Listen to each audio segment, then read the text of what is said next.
to today's hearing on school bus safety. It is a timely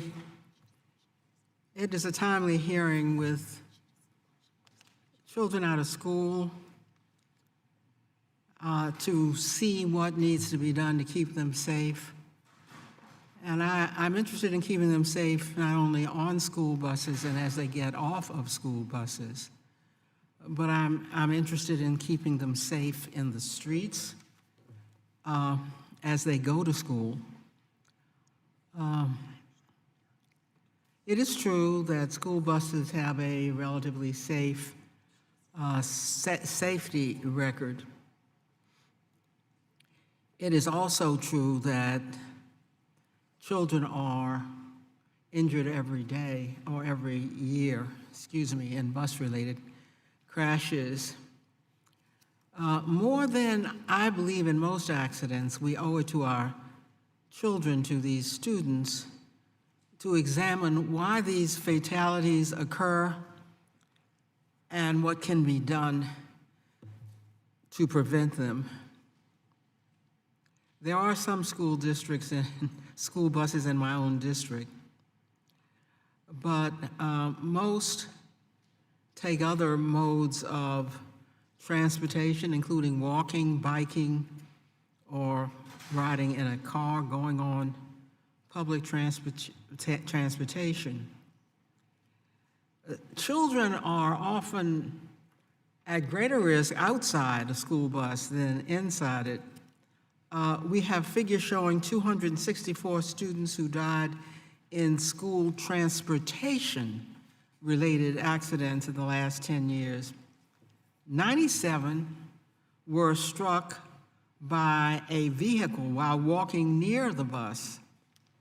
We are going to hear today from what Congress can do to stop violations by drivers who illegally pass school buses loading or unloading passengers and to reduce fatalities and injuries as a result of these crashes. But as I indicated, I'm interested in what we can do about children and whether or not they're on or off of buses. The burden of providing school transportation, we're aware, of course, falls on the states and local districts. Some states are ahead of others in improving school bus safety. We note the state of New Jersey, which I'm pleased is representative today, and I look forward to hearing what Congress can do to help ensure that we have safe vehicles. I want to thank each of the witnesses for appearing today. We will listen very attentively in what the Congress can do, recognizing how much of the responsibility falls on the states. Excuse me, please. I'm pleased to recognize Mr. Davis, our ranking. I'm pleased to recognize Mr. Davis, our ranking member. Thank you very much, Madam Chair, and I want to welcome everyone to today's hearing. Today, the subcommittee will focus on school bus safety as part of our ongoing work to reauthorize federal surface transportation programs and policies. With nearly 500,000 school buses transporting more than 25 million school-aged children to and from school each day, school bus safety is an important part of this discussion. Statistics show that the school bus is the safest and most regulated vehicle on the road. In fact, according to the American School Bus Council, children are 70 times more likely to get to school safely when taking a bus when compared to walking, biking, or even traveling by car. With that said, NHTSA's most recent estimates indicate that school bus crashes account for approximately 0.4% of all traffic fatalities, and that's on a nationwide basis. No matter how safe the statistics show school buses are, we unfortunately see approximately 4 to 6 school-aged children die each year on the school bus, and another 10 to 15 die as a result of cars illegally passing school buses. Each fatality resulting from a school bus crash is more than a statistic. And just this last December, in my congressional district outside of Bloomington Normal, we saw a tragic accident where a truck collided with a school bus transporting a local basketball team home from a game. 2 adults lost their lives in that accident. 9 others were injured, including 8 students. As we work to reauthorize surface transportation programs and policies, it's my hope that we can address school bus safety in a bipartisan manner that prevents such instances from occurring in the future. And looking at that work, this subcommittee has jurisdiction over 2 agencies that play an important role in school bus safety, NHTSA and FMCSA. NHTSA sets the federal motor vehicle safety standards for school bus safety features, provides in-service training for bus drivers, and develops public awareness programs related to school bus safety. The other, FMCSA, establishes rules for commercial driver's licensing and requires school bus drivers to have a CDL with a special school bus endorsement. I look forward to hearing from our witnesses about ways that we can make our school-age children safer as they wait for, load and unload, and ride a school bus. And with that, I want to thank our witnesses for being with us this morning, and I look forward to hearing their testimony, and I yield back to the chair. I have to recognize Mr. We DeFazio. need you to do this so that we have members not on the subcommittee. I'm pleased to recognize the ranking member, Mr. DeFazio, who asked if he has an opening statement. Well, I think I became chair, but thank you. This is our second safety hearing of the year leading up to reauthorization.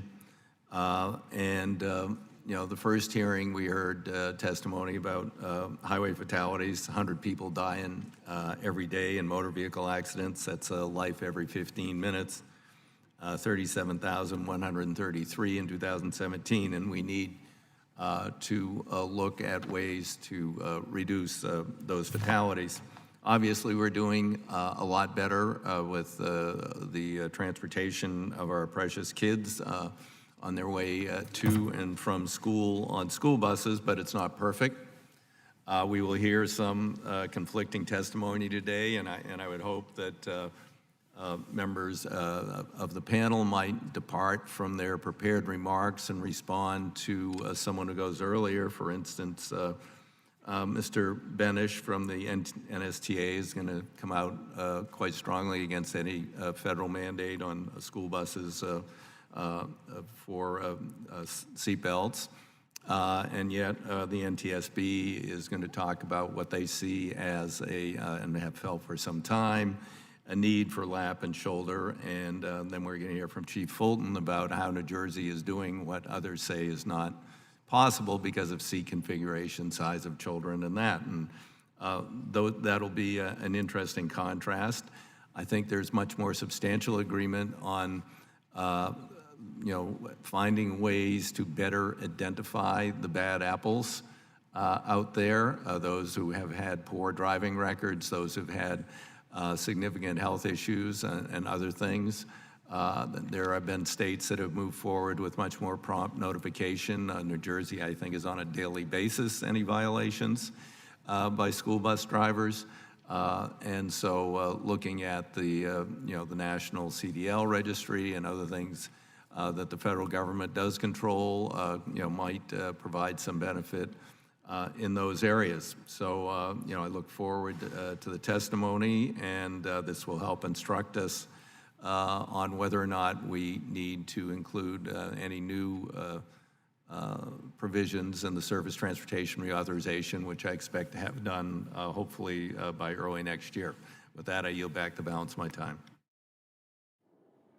Thank you, Chairman DeFazio, and I note that the majority leader says that it will give priority to infrastructure, and maybe this hearing will provide us with more with information that could be included in any new bill.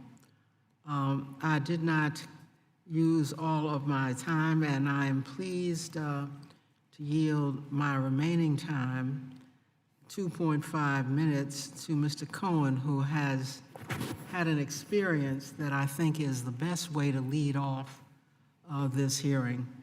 I yield my good friend from Tennessee 2.5 minutes. Thank you, Madam Chair. In 2016, there were unfortunately 2 school bus crashes that were most notable in the country. One was in Baltimore and one was in Chattanooga, my home state. A total of 12 children were killed.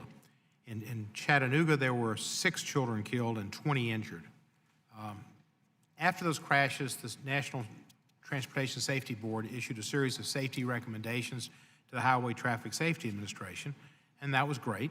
And they issued them to the administration and to the states to improve school bus safety. One of the recommendations included that states should enact laws to have all new large school buses equipped with 3-point seat belts. Other recommendations included safety measures such as inclusion of collision avoidance systems and automatic emergency braking technology.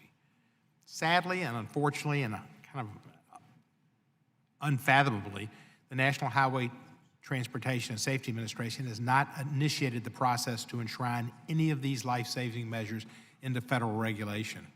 And why, I have no idea, and they shouldn't. They should have acted before this. Today I introduced H.R. 3959, the School Bus Safety Act with Senator Tammy Duckworth, which implements those recommendations to make school buses safer by ensuring that all seat belts that will be at every seat, and buses are equipped with stability control and automatic braking system. It will also include fire protection standards, such as requiring school buses to be equipped with fire suppression systems to address engine fires. Additionally, the bill would create a grant program to help school districts modify school buses to meet these safety modifications. I'm hopeful Congress will work to enact these long overdue measures. There's no more precious cargo than our children and our school children whenever there's an accident. I've been trying to do this since I was a state senator. I know it's difficult to get beyond the industries, but it's something we need to do, and school and safety belts will save lives. So I yield back and thank the chairman for her time. I thank the gentleman from Tennessee. I ask unanimous consent that the chair be authorized to declare recesses during today's hearing without objection, so ordered. I also ask unanimous consent that members not on the subcommittee be permitted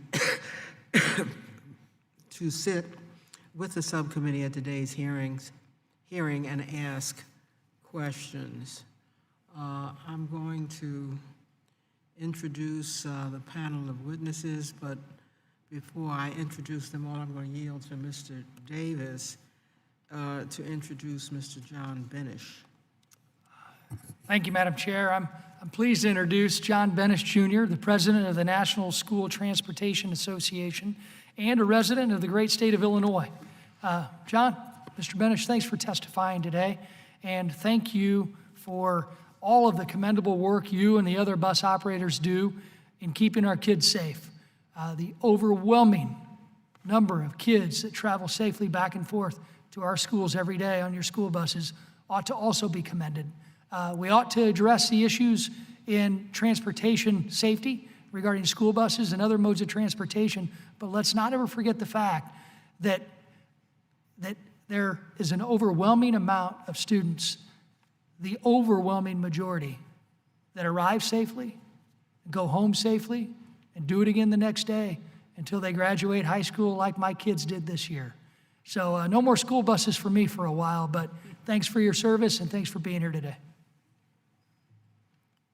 Well, thank you, Mr. Davis. I'm simply going to run down the names of the witnesses and then call on the first witness. We're pleased to welcome the Honorable Andrew J. McLean, House Chairman, Joint Standing Committee on Transportation, Maine State Legislature, who is here on behalf of the National Conference of State Legislatures. In addition, the Honorable Brenda Sue Fulton, Chair and Chief Administrator, New Jersey Motor Vehicle Commission. Also, Ms. Kristen Poland, Dr. Poland, Deputy Director, Office of Highway Safety, National Transportation Safety Board, Ms. Ann Farrow, the President and CEO of the American Association of Motor Vehicle Administrators, and finally, Mr. Matthew Condren, Secretary Treasurer, Teamsters Local, 384 Norristown, Pennsylvania. Forgive my coughing cold, but welcome all of you. And we're going to proceed left to right. Try to give your testimony within 5 minutes, your opening statements rather, within 5 minutes. I would like to welcome, I'll ask first to speak Mr. Mclean, who's speaking for the National Conference of State Legislatures. You may proceed. Turn on your microphone. Thanks. Thank you very much. Chairman Holmes Norton, Ranking Member Davis, and distinguished members of the House Subcommittee on Highways and Transit. My name is Andrew McLean. I am House Chair of the Maine Joint Standing Committee on Transportation and co-chair of the National Conference of State Legislatures, National Resources and Infrastructure Committee. I appear before you today on behalf of NCSL, a bipartisan organization representing the 50 state legislatures and legislatures of our nation's commonwealths, territories, possessions, and District of Columbia. Every school day, more than 25 million children climb into 485,000 buses across the country that take them to and from school-related activities. Thankfully, school buses are statistically the safest way to transport school children.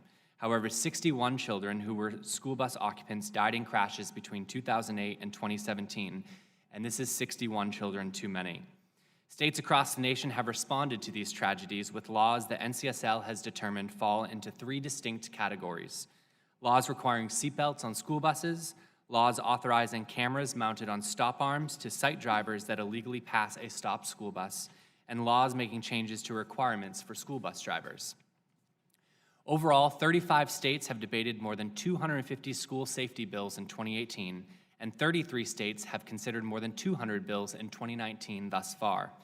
Compare this only to 132 bills in 2014 and 173 bills in 2015. You can see that there has been an uptick in legislative interest in school bus safety. School buses are designed to protect riders through compartmentalization using structural safety features such as high energy absorbing seat backs and closely spaced seats so children are kept snug. However, these features don't necessarily protect children the way seatbelts do during side impact crashes or high-speed rollovers, when passengers can be thrown from their seats.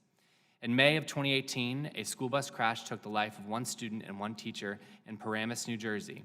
In response, New Jersey enacted legislation requiring lap shoulder seatbelts instead of solely lap belts. In addition to New Jersey, 7 other states require seatbelts on school buses. In 2018, more than 108,000 school bus drivers observed almost 84,000 vehicles illegally passing school buses in one single day. Thankfully, most state laws require vehicles on both sides of the road without a median to stop and remain stopped while school bus stop arms and flashing red lights are deployed. In 2014, Wyoming became the first state to require all school buses to be equipped with a camera system to capture images of motorists illegally passing stopped school buses. States have also added language to address privacy concerns. Alabama's law requires that images or video not include the face of a driver or passengers and be destroyed within 90 days if there is no violation. Overall, 21 states explicitly allow local governments or school districts to use cameras to capture images and issue tickets for drivers who illegally pass stopped school buses. States have also moved to increase penalties for illegally passing a stopped school bus. Illinois now requires the revocation of a driver's license when someone illegally passes a school bus and the violation leads to a motor vehicle crash resulting in death. Finally, I'd like to highlight how states have strengthened their requirements for school bus drivers. For example, New York enacted a bill that requires all school bus drivers to take pre-employment alcohol and drug testing, as well as be subject to random testing, with all drivers required to be included in the random testing pool. States have also increased school bus driver training requirements. Rhode Island, for example, enacted a law requiring that annual training for school bus drivers include NHTSA's School Bus Driver In-Service Training Series. This is my 4th term serving as state legislator in the Maine House of Representatives, and my 3rd term chairing our Transportation Committee. And I can say that this past session was the most active in terms of legislation addressing school bus safety. Just over a month ago, in mid-June, Maine passed 2 specific bills focused on school bus safety. LD 19, will now require school buses purchased after this year to be equipped with a school bus crossing arm, and LD 166 addressed the issue of cars passing school buses. Initially, there was interest in simply increasing fines for violators, but we know that simply increasing the penalties does not actually solve the problem.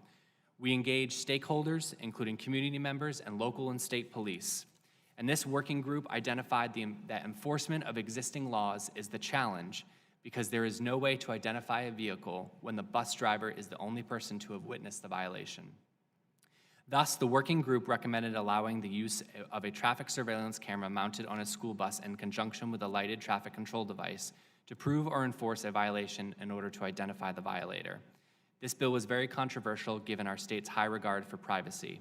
However, the testimony from grieving parents and community members was powerful and convincing. Too many kids are being hurt or killed while they're near a school bus. Madam Chairman, I thank you for this opportunity to testify before the subcommittee on this important topic, and I look forward to the subcommittee's questions. Thank you very much, Mr. McLean. Next, the Chair and Chief Administrator of the New Jersey Motor Vehicle Commission, Brenda Sue Fulton. Thank you and good afternoon, Chair Norton, Ranking Member Davis, members of the subcommittee. I'm here representing the New Jersey Motor Vehicle Commission and Governor Murphy, and we're grateful for the opportunity to speak on such an important topic. Last year, as you heard, a school bus crash in Mount Olive, New Jersey tragically took the lives of Eastbrook Middle School fifth grader Miranda Vargas and Paramus social studies teacher Jennifer Williamson, and injured dozens of children. This crash broke our hearts and caused us to take a hard look at how we keep our kids safe. New Jersey is second to none in ensuring that children who ride our school buses are safe. Every one of our 23,000 school buses is inspected at least twice a year with a review of driver qualifications as well as vehicle safety. Our governor's school bus safety task force conducts an additional 100 unannounced inspections. Unannounced inspections have been particularly critical to help identify private operators who have unlicensed or otherwise unqualified drivers operating their school buses. We started requiring lap belts on all school buses in 1992, and we remain one of only 7 states that require belts on all school buses. In 1996, we started requiring every bus to be equipped with a crossing arm that swings out and prevents children from passing directly in front of the bus. This was modeled after Betsy's Law in Washington State. In 2017, with the passing of Abigail's Law, all New Jersey school buses were required to have sensors in front and in back to detect an object or small child below the field of view. Every work night, the Motor Vehicle Commission generates a report of any school bus driver whose license has been suspended and transmits that report directly to the New Jersey Department of Education for action. But after the devastating loss of Jennifer Williamson and 10-year-old Miranda, we resolved to do even more. In the first 2 years of his administration, Governor Murphy signed 8 laws aimed at improving the safety of school buses, drivers, and supervisors. These laws now require the following. 1, all newly purchased school buses must have 3-point belts. 2, in the past, school bus drivers who accumulated 12 or more points were scheduled for suspension. Under recently enacted legislation, they are now scheduled for suspension if they receive 3 or more moving violations in a 3-year period, or 6 or more points, and they must complete a defensive driving course before being restored. 3, local boards of education or the bus contractor that provides the pupil transportation services are notified by the Department of Ed of suspensions within 1 working day and must confirm within 1 business day that the suspended driver is no longer operating a school bus. 4, in addition to the commercial driver license requirement for medical certification from a federal medical examiner every 2 years, school bus drivers aged 70 to 74 must provide evidence of a medical exam every year, and drivers aged 75 and over must provide evidence of an exam every 6 months. 5, the state's conducting a study of school bus passenger safety. And 6, finally, at the local level, school bus drivers and school bus aides must now complete training biannually and school district transportation survivors must complete an approved certification program at an institute of higher education. In some respects, we are fortunate that our governor, education commissioner, state legislators, and members of Congress have all pulled together to enact measures to make our kids safer. But it hasn't escaped anyone's notice that too many of these laws have names: Betsy, Abigail, Miranda. Too many tragedies, too much loss. If I could convey any message to our sister states and to you, members of this committee, it would be this: don't wait for another child to die before you take action. I welcome your questions. Thank you for the opportunity to testify. Appreciate that moving testimony. Dr. Poland, Deputy Director, Highway Safety Transportation Safety Board. Good afternoon, Chairwoman Norton, Ranking Member Davis, and the members of the subcommittee. Thank you for inviting the NTSB to testify today regarding school bus safety. School bus travel, as you've heard, is one of the safest forms of transportation on our roads today.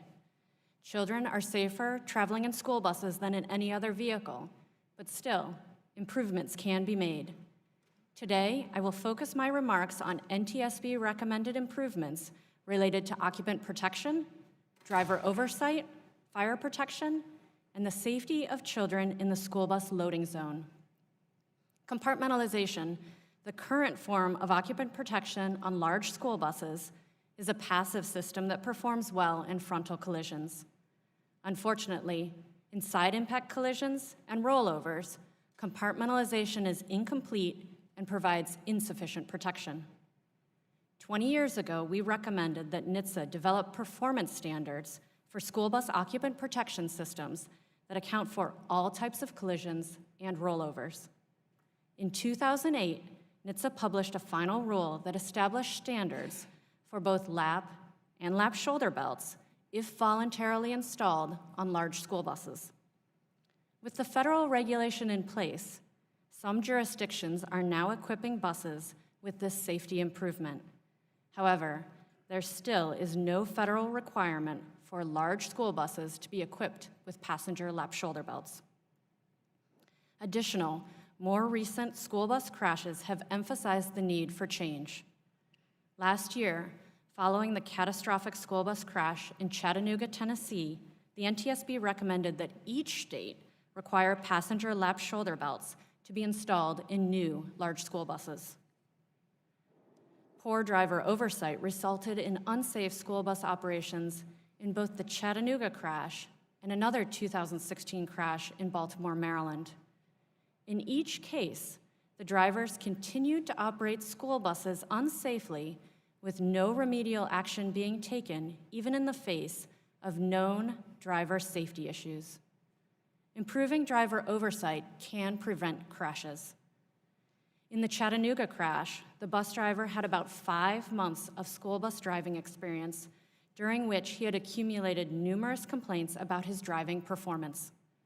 There was no systematic method for recording, tracking, or investigating complaints of driver behavior. In the Baltimore crash, the driver had a long-standing seizure disorder, yet was allowed to continue driving the school bus. We concluded that the driver understood his diagnosis of epilepsy and intentionally hid this during his medical examination. Further, although Baltimore City Public Schools was responsible for driver oversight, it failed to identify the bus driver as high risk.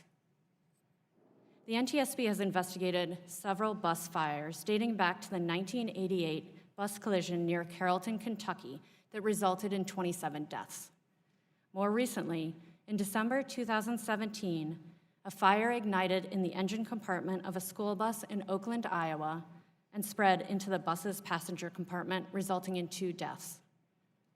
The bus was not equipped with an automatic fire suppression system that would have delivered a fire suppressant inside the vehicle's engine compartment, increasing the time to evacuate.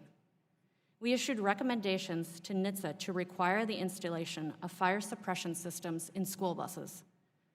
We also addressed similar recommendations directly to the school bus manufacturers. In addition, we recommended that NHTSA update the requirements for flammability of school bus interior materials. We know that more children are injured or killed in the school bus loading zone than on the bus itself.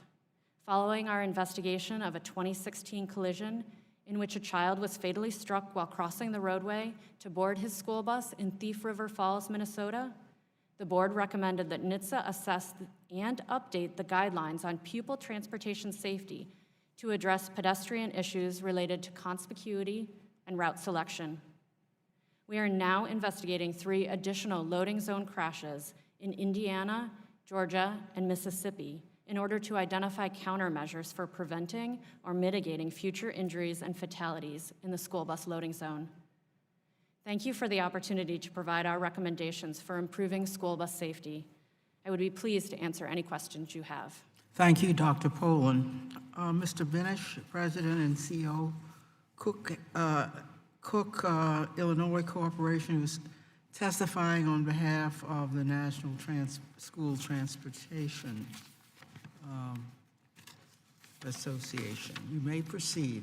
5 minutes. Good afternoon, Chairwoman Norton, Ranking Members Davis, Chairman DeFazio, Ranking Members Graves, member of subcommittee. Thank you for calling this hearing today and the invitation to testify.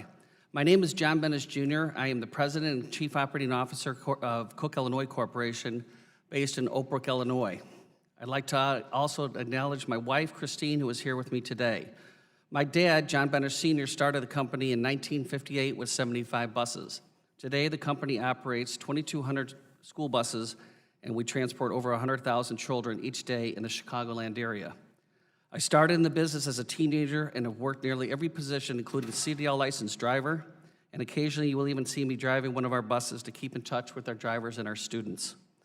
I am here today on the behalf of the National School Transportation Association, the trade association for private school bus companies that provide school bus service under contract. Private companies provide approximately 38% of the nation's school bus service. I just became the new president yesterday at our annual meeting in Austin, Texas. We have a saying in our industry that we bleed yellow, which signifies our commitment to safety for the children we transport. Each day, nearly 500,000 school buses transport over 26 million students to and from school. And to and from school, more than intercity, transit, rail, and aviation combined. According to DOT, the school bus is the safest form of transportation, surface transportation. NHTSA states, the school bus is the safest vehicle on the road. School buses operate in road and highway environments where approximately 37,000 fatalities occur annually. School bus transportation averages only 4 to 6 occupant fatalities annually, which is 0.01% of the total fatalities. We mourn with the entire school transportation community and families when these rare incidents occur and attempt to learn from these accidents to ensure continued safe student transportation. Despite the unparalleled safety record of the school bus transportation, children remain vulnerable during the portion of the trip when they are waiting for the bus stops, crossing streets, and loading and unloading from the school bus. DOT statistics show an average of 22 students are killed annually outside the school bus, compared to the average of 4 or 6 students who are killed inside the school bus. Passing of stopped school buses, illegal in all 50 states, has reached epidemic proportions. Observational surveys indicate an estimated 15 million vehicles illegally passed stopped school buses in a 180-day school year. Sometimes pictures speak louder than words, so at this point I'd like to ask you to view this short video clip of an illegal passing incident that occurred with one of our members in New Jersey last December.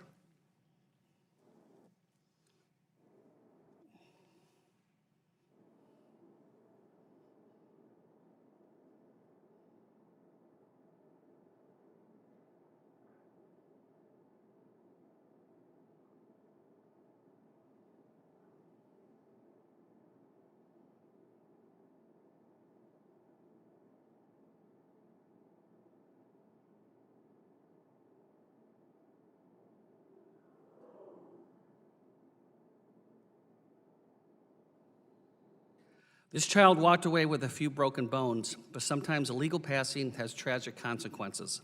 Last October in Rochester, Indiana, 3 children from one family were killed by an oncoming driver who failed to stop their kids who were crossing the road to board the school bus.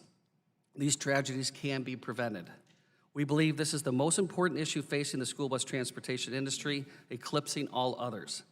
This is why we are enthusiastically supporting bipartisan bill introduced in the House by Representatives Walorski and Brownlee, the Stop 4 School Bus Act. I'd like to ask for a revised support letter from multiple additional associations to be inserted into the record. If we are serious about saving more children's lives, this is the issue to tackle. Regarding seatbelts in school buses, we believe this issue is most appropriately decided at the state and local level closest to the funding streams for schools, for school transportation, and where all ramifications of decision to mandate school buses can be fully examined. NHTSA has refused to mandate school bus seatbelts on large buses at the federal level due to the fact that it would force more children into more unsafe modes of transportation. As communities are compelled to make difficult budget decisions, we stand with NHTSA on this issue. We look forward to continue work with the committee toward the common goal of keeping our children safe. Thank you for the opportunity to testify, and I look forward to answering any of your questions. Thank you, Mr. Bennish. President Ann Farrow, American Association of Motor Vehicle Administrators. You may proceed. Thank you, Madam Chair. Chair Norton, Ranking Member Davis, thank you for the opportunity to be here today with this distinguished panel to speak on the important issue of school bus safety. I'm here on behalf of AMVA, a tax-exempt nonprofit organization that develops model programs in motor vehicle administration, law enforcement, and highway safety. Our mission is to support the state and provincial and territorial officials in the U.S. and Canada who administer and enforce motor vehicle laws. Our North Star is safety, safe drivers, safe vehicles, secure identities, and saving lives.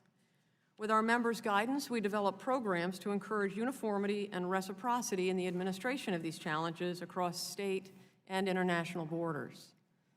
A good illustration of AMVA's work is in our support of our state members in their efforts to comply with national laws governing commercial drivers. Just one example. In that role, the supporting role, we support and facilitate the development of best practices on CDL testing. We facilitate an understanding and communication on federal requirements and those changes that come about periodically. And we work on both building and supporting and operating the IT applications and networks across which CDL driver convictions, suspensions, and other cancel actions are transmitted, otherwise known as SIDLIS. We rely heavily on our jurisdiction members to guide our association's work, and we consider the DMVs and Highway Safety Agency members to be the experts in these areas. So with this in mind and understanding we've got a very distinguished panel of jurisdiction leaders at the table, far more qualified to speak on their state-specific programs, I've limited my written comments to several national programs in which AMVA may or may not or is currently involved.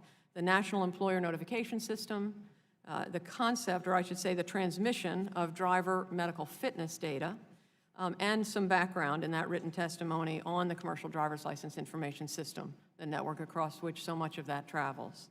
I look forward to the committee's discussion and to your questions, and thank you again for the opportunity to join this panel today. Thank you, President Farrow. Secretary Treasurer Matthew Condren, Teamsters Local 384, Norristown, Pennsylvania. Please step forward. Chairwoman Norton, Chairman DeFazio, Ranking Member Davis, members of the subcommittee, thank you for having me here to testify today. My name is Matt Condren, and I am the Secretary Treasurer of Teamsters Local 384 out of Norristown, Pennsylvania. I also work as a member of the First Student National Master Agreement Negotiating Committee for the Teamsters, where I set up national contracting goals and policies for Teamster school bus drivers across the country. I am honored to be here today to convey the safety concerns of the more than 30,000 school bus drivers, monitors, and mechanics we represent. These hardworking men and women who I've had an honor of representing for over 18 years need your help to make their industry and their jobs safer. Federal laws and regulations do almost nothing to help school bus drivers. Once a school bus comes off the manufacturing line, There are no federal rules requiring that it be kept in a safe working condition. Many people are shocked to learn that the U.S. government plays almost no role in setting minimum standards for school bus operations in our country. This is a recipe for disaster. Private companies whose business is to make money or small school districts strapped for cash are often left to decide whether investing in safe drivers and new buses is a smart financial decision instead of whether it is the right one. This should never be just a dollars and cents calculation. It should be based on what is safest for our children each and every time. In my view, many of these problems come down to the lack of rules governing school bus operations across the country. The privatized school bus industry gives us a perfect example of this. Almost 1/3 of school bus operations in this nation are privatized, but there are no national standards dictating what an unsafe and unreasonable bid by a private contractor to do this work is. Almost any bus company can come off the street and make a bid to take your kids to school. Oftentimes, this means that small mom-and-pop bus companies who don't have the money to invest in new buses or don't pay the drivers enough to keep qualified people in the driver's seat will come in and offer way less than they should to do this work. You may think that no school district would accept this kind of offer, and I wish you were right, but in many cases, school districts are forced by law to accept the lowest bid they receive. And for cash-strapped school districts, saving money anywhere, they can be appealing no matter what the long-term cost. This practice also puts safe and responsible carriers who are trying to do the right thing at a disadvantage. Unionized carriers who are forced to take care of their buses and reward safe drivers are punished for making those investments. They are undercut by companies who don't invest in things that every bus company should be forced to invest in: proper maintenance of their buses, paying drivers a decent wage so that good drivers will stick around from year to year, and more. Safety shouldn't be open for competition. It should be something that every school district has to invest in no matter what. So what can Congress and the federal government do to fix this? You can make sure there are basic standards in place so that no school district falls through the cracks. When companies bid on a job, you should make sure they actually have enough buses to do the work. When they don't, kids are taken to school in overcrowded vehicles, sitting in the aisles and on top of each other, putting them in an enormous danger. If there is a crash or even a sharp turn on a windy, windy road, you need to make sure that anyone bidding on a bus route has a real maintenance program in place so that kids aren't being taken to school on a bus with a broken stop sign, bald tires, broken mirrors, brakes that have never been inspected, or worse. You need to make sure that companies have real driver training programs in place so that a driver who just got his CDL and has never driven a day in his life knows the basics of what to do and what not to do when there are 50 screaming children in the back of their bus. And most importantly, you need to make sure drivers get a decent wage and real benefits so that good, safe drivers want to do this job, and once they are here, they stay here. The people we ask to drive our children to school are some of the lowest paid professionals drivers in this country. They make a national median wage of $16 an hour and usually don't get to work 40 hours in a week. They only get paid for 9 months a year, unlike other school employees. Many of them can't afford to take a day off if they are too sick to drive, and oftentimes they'll be reprimanded or fired if they do. Many drivers need to work multiple jobs just to make ends meet, so they're exhausted when they show up to drive their route. Is that how you want someone who is driving your kid to school to be treated? The lack of federal oversight of even the most basic safety standards for school bus drivers puts us all at risk. It's time for Congress to take the lead and drive up standards in this industry so that no child is put in harm's way on their way to school. Thank you, and I look forward to your questions. Thank you, Secretary Condren. I was amazed to see that so many school bus drivers might not even be in anybody's jurisdiction because it's been privatized. This is something the committee has to look at. I'm going to begin with these questions. First of all, we heard many things that need to be changed and many helpful suggestions from you. Now, remembering that we are federal authorities, this is the Congress, and much of the jurisdiction lies in the states. So I would like to ask each of you, as my first question, to focus on the federal government. And I'm looking for you to indicate what priority do you think Congress should place of the improvements that are needed that the Congress could implement? Which would be your priority? Now, many of you had a number of different kinds of things that needed to be done. I'm going to start with Mr. McLean and going on down the line and ask you that first question. What priority for the Congress? Thank you very much for your question.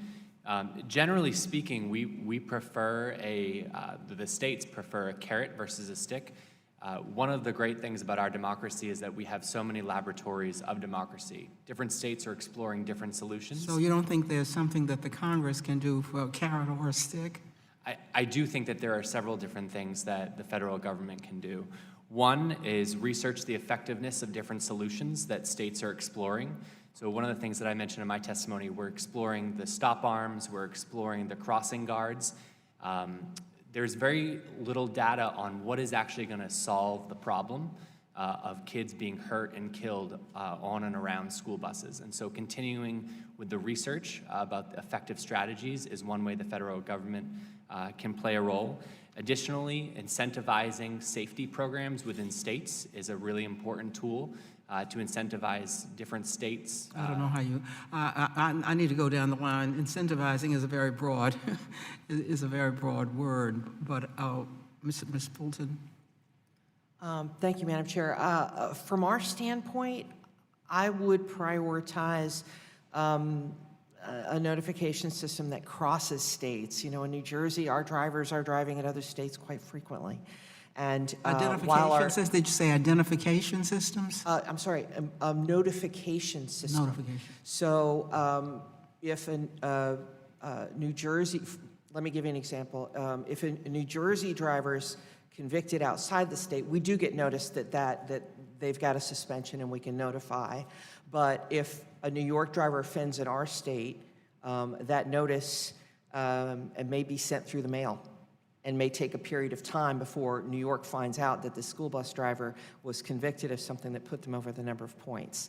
So the systems to go, there is we've gotten a lot of support from the American Association of Motor Vehicle Administrators, AMVA, and I'm sure Ms. Farrow can speak to this, but while there are some ways to cross states in terms of identifying a driver that should be taken out of that driver's seat. Now I want to get it all before my 5 minutes is up. But that's a classic thing that the Congress can do, so I thank you for that, Ms. Fulton. Dr. Poland? Thank you for the question. The NTSB has long advocated for vehicle design aspects, dealing with crash prevention, stability control systems, forward collision avoidance, automatic emergency braking systems, occupant protection. Everyone has talked about lap shoulder belts, passenger lap shoulder belts, and then most recently talking about post-crash events, so fire protection to ensure those are things that you think Congress and only Congress can do. Vehicle design aspects. Yeah. We Yes. focus those recommendations to NHTSA. Mr. Bennish, because my time is going to run out. I would say one of the things which I mentioned in my testimony is the STOP Act, illegal passing laws, and we do have a bill that's out there right now. And as I mentioned, most. And you say that's the federal government can do that? Yes. Okay. I'm Go sorry. ahead. Well, like I said, the statistics, each day we figure there's at least 80,000 illegal passings. Yeah, I'm just trying to get the Yes. priority. Ms. Farrow? Yes, ma'am. In support of Chief Fulton's comment regarding oversight of drivers, resources and tools to ensure that states and companies have timely access to driver conviction, suspension, cancellation data. Yeah, thank you. Secretary Condren? Yeah, just one thing that we don't want to look for is there's a shortage of bus drivers generally across this country, and legislation that would eliminate or diminish the pool of drivers would be a detrimental issue when trying to find who's taking these children to school.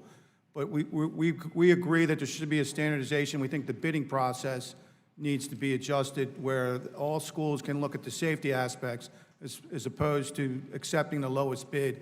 And the other thing is we believe in, certainly with bus safety, but the standardization of the safety rules across the country so that every bidder is bidding the same.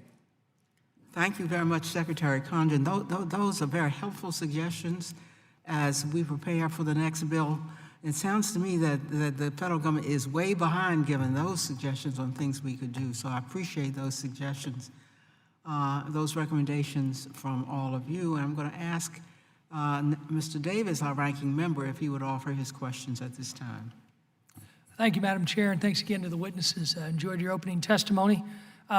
Vick Simmerman, he's the superintendent of Monticello School District in Piatt County, Illinois. And it's in my congressional district, and he's been active in ensuring children get safely to and from school. He's been particularly focused on the role technology can play in keeping our children safe when they exit the bus and cross the street. In fact, this past January, his school district purchased stop-arm cameras to report vehicles illegally passing a school bus. I know, though, that he doesn't want to stop there and is always looking for new technology to help keep his students and our kids safe. With that in mind, I want to start with Mr. Bennish. With that in mind, are there existing technologies that we can better utilize to increase safety of children crossing the street in front of a stop bus? Well, what we're looking at as right now is illegal passing laws, making sure that we look at not only the technology as far as radar. We discussed the other day that if there is a stop or bus or something with yellows on, just like you have a system where ambulances could go right through red lights when they make them turn green, a system where that would be hooked up to a bus that would talk to all the cars in the area, knowing that there's a slowing down or a stopped school bus. But we would also like to do creative public safety messaging, and we also would like to do more technology as far as training with the drivers. Okay. Anybody else want to take that question? Technology, innovation? Yeah, Anything else? I'll add to that. A little technology, it's available out there. You know, a little story real quick is I had a school bus driver with 4 first-grade boys, and he let 3 off at one stop and the 4th one at the following stop. One day, the mom picked up one of the boys to take home herself, so the bus driver's on his run. Instead of having 3 at one stop, he only had 2. But unbeknownst to him, the second stopped, and the other one-stop kid got off with the other 2.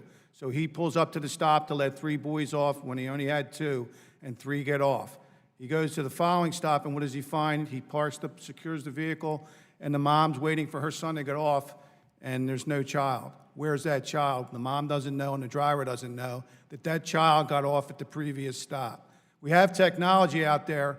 We can scan a barcode in easily in any dimension, any store, anywhere. Why aren't we having a lanyard on a child or any child that scans it in when he gets on the bus, he scans it when he gets off the bus? Everybody knows where these children are. It's easy to check. It helps the drivers, it helps the parents, and it helps keep these kids safe. And if there was some kind of fatality accident, the first responders would certainly know how many children, boys and girls, and what their ages are on that bus, so they don't have to chase shadows when they get there. Thank you very much. Excellent advice. Let's look at Ms. Farrell. Welcome back. Are there any existing barriers at the federal level that prevent states and local governments from adopting innovative safety solutions? Ranking Member Davis, I'm trying to position that question in the context of AMVA to see what that would be in regard to. From the perspective of motor vehicle administrators and highway safety enforcement, they would be working closely on any national programs with the federal agency.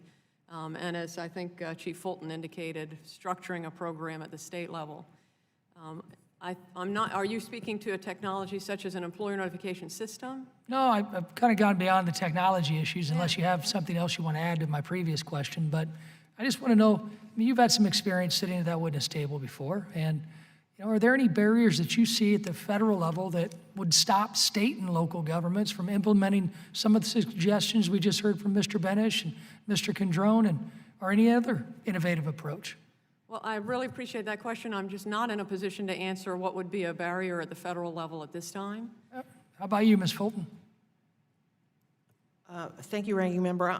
We have not run into any barriers to strengthening the protections for our own kids other than what I mentioned, which is, keeping track of what happens interstate, Okay. Keeping track of drivers outside the state. You know, Well, hey, That's you know what, pretty that's okay. I saved Mr. McLean for last, based upon who he's representing. What barriers do you think exist? Because clearly we've seen the panel, others don't feel that there are any barriers to state and local legislatures and local officers being able to change and implement more safety standards. I think one of the most significant barriers is money. And so when we enact bills at the local level, we're considering what local school districts and local cities and towns have for a budget. And so every time we put a requirement on local cities and towns, we have to incorporate any sort of fiscal impact. So that's a significant barrier at the state level that we have to consider when passing these laws. All right, I'd ask you how we can fix it, but I'm out of time, so I'll yield back. I must note that my very good friend, and he is my good friend, asked the very opposite of the question I asked, which is what the federal government can do, and he wants to know, is the federal government in the way? And it looks like there's more it can do than to get out of the way, at least at the moment.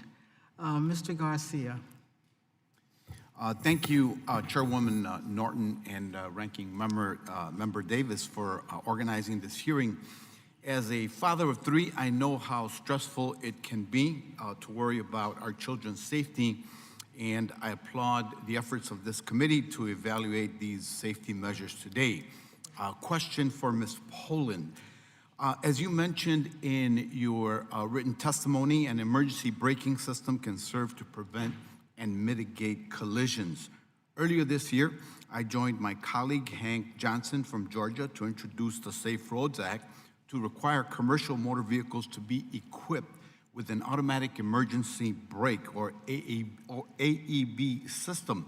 In 2015, in an agreement with the National Highway Traffic Safety Administration, or NHTSA, the NTSB recommended that all AEB come standard with all passenger vehicles to help mitigate and avoid collisions. Briefly, would you extend this same recommendation to school buses and or commercial motor vehicles as my legislation does? The NTSB actually has recommended automatic emergency braking for commercial vehicles and school buses. Most recently, we recommended this technology for school buses in our Baltimore and Chattanooga Special Investigation Report. As you're emphasizing in the work that you're talking about, automatic emergency braking provides a protection in the last moments if there is a crash that is imminent, and provides that braking to mitigate the forces involved with the crash, and in some cases to avoid it. So again, the NTSB has been a long advocate for this type of technology. Thank you. Just switching gears slightly, crash avoidance and mitigation technologies are critical to school bus safety.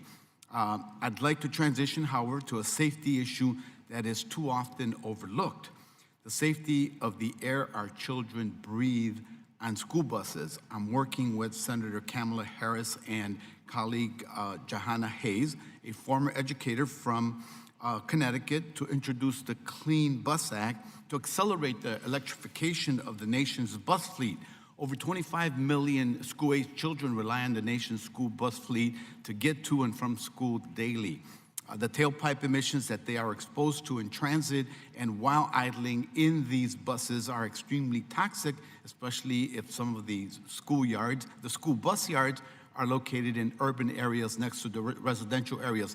Mr. Chairman, I ask unanimous consent to enter into the record the 2019 American Lung Association State of the Air Report, which further highlights the toxicity of air in heavy-duty diesel engines, including school buses. So ordered.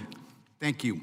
This pollution negatively affects school attendance, health, and test scores, a burden that also tends to fall disproportionately on low-income students and students of color, like those in the district I represent on Chicago's southwest and northwest sides. The Clean School Bus Act would provide grants to help states replace diesel buses with electric buses to reduce student exposure to tailpipe emissions and curb our contribution to the climate crisis.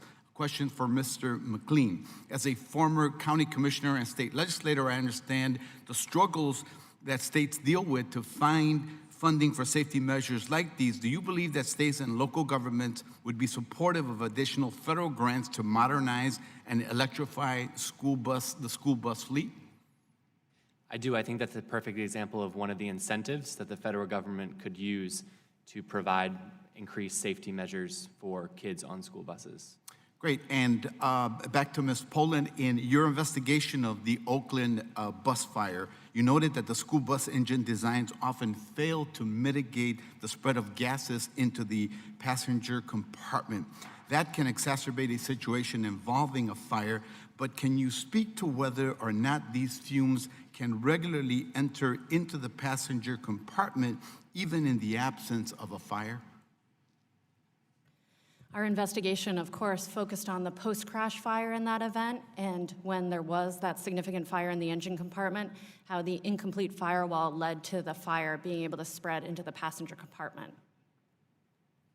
Can you comment on the entrance of fumes into the bus cavity? The NTSB currently does not have a position on that aspect. Okay, thank you. I yield back, Madam Chair.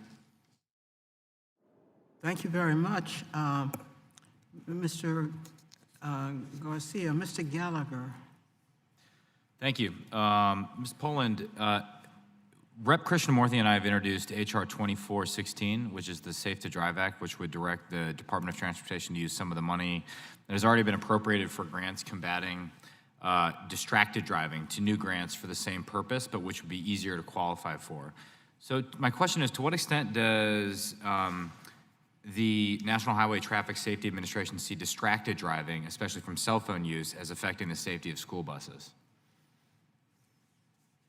So the NTSB has commonly looked at distraction, and in fact, this has been an item on our most wanted list for many years. Distraction can come from a variety of different forms, and we focused on distraction for school bus drivers. So of course, in all the discussions that you're hearing today, we think that oversight of the drivers is critical, and that's dealing with the actions of the driver, including medical fitness and some of the many other aspects. But also there's technological solutions that if there is distraction involved, that we can mitigate the effects of a crash before they happen, or even make that crash less vulnerable to the occupants inside. And as you look at the data of just crashes over, I mean, take your time period, has there been a consistent primary factor that has contributed to school bus crashes over the last several years? Or is each case just unique such that you can't establish a trend? Or is the sample size not large enough? So the NTSB typically investigates extremely severe crashes that may not be representative of all crashes. But obviously there's a wide variety of causes, and that's why we look at different recommendations to address those countermeasures. So you're hearing some of those today, from proper oversight of the drivers to technological interventions to also increasing the time to evacuate in post-crash events such as fires or water immersion. And then final question for you, or really for anyone on the panel that wants to take a swing. I mean, to what extent do we think overall congestion on the roads, increasing congestion, which obviously would vary regionally, locally, is creating more safety concerns? So for example, I have a bill that would allow logging trucks access to highways so that to get them off local roads, which I view as not only an environmentally friendly thing, but a safety thing, right? I mean, this is sort of easier to transit than going around. We have a lot of roundabouts in Northeast Wisconsin, Green Bay, Wisconsin. We also know that according to the National Highway Traffic Safety Administration, getting on and off the bus, crossing the street, waiting for the bus can put children in significant danger. School buses operate on local roads, which include intersections, crosswalks, curves, stop signs, and other variations in the flow of traffic. So in your expert opinion, would reducing congestion in general, but specifically reducing sort of large vehicles like logging trucks from local roads improve the safety of school buses? So school buses are large vehicles, and typically in most crashes with passenger vehicles, they fare very well. Unfortunately, in crashes with other large vehicles, that's where we see the vulnerabilities, especially in side impact collisions and the high-speed rollovers. We also have to be very careful of unintended consequences because the NTSB has investigated a number of commercial motor vehicle crashes, especially in work zones, where there may be some sort of a vehicle that isn't stopped for a queue that is developed for a work zone. So I guess I would encourage you to consider unintended consequences and also technological solutions, such as we were discussing earlier, of forward collision avoidance and automatic emergency braking for all commercial vehicles. Interesting. Yes, ma'am. Congressman, I would just add, and certainly NTSB is the expert on the statistics, but our tragic crash happened on a highway. So, you know, with a large vehicle striking a school bus on a highway, a major highway. So clearing the local roads wouldn't have been helpful in that situation. I think, again, unintended consequences, there are a lot of different ways to look at it. Well, I certainly respect unintended consequences. It's probably the main reason I'm sitting on this side of the aisle. But I appreciate all of your answers, and thank you for the dedicated work that you do. I'm sure it wasn't unintended that you're on that side of the aisle. Thank you very much, Mr. Gallagher. Mr. Molendowski. Thank you, Madam Chair. And Mr. Gallagher is always welcome to switch sides of the aisle. We can talk afterwards. Then I would have to not respect unintended consequences. Never mind. It's a question for a separate time. Ms. Fulton, first of all, welcome as a fellow New Jerseyan.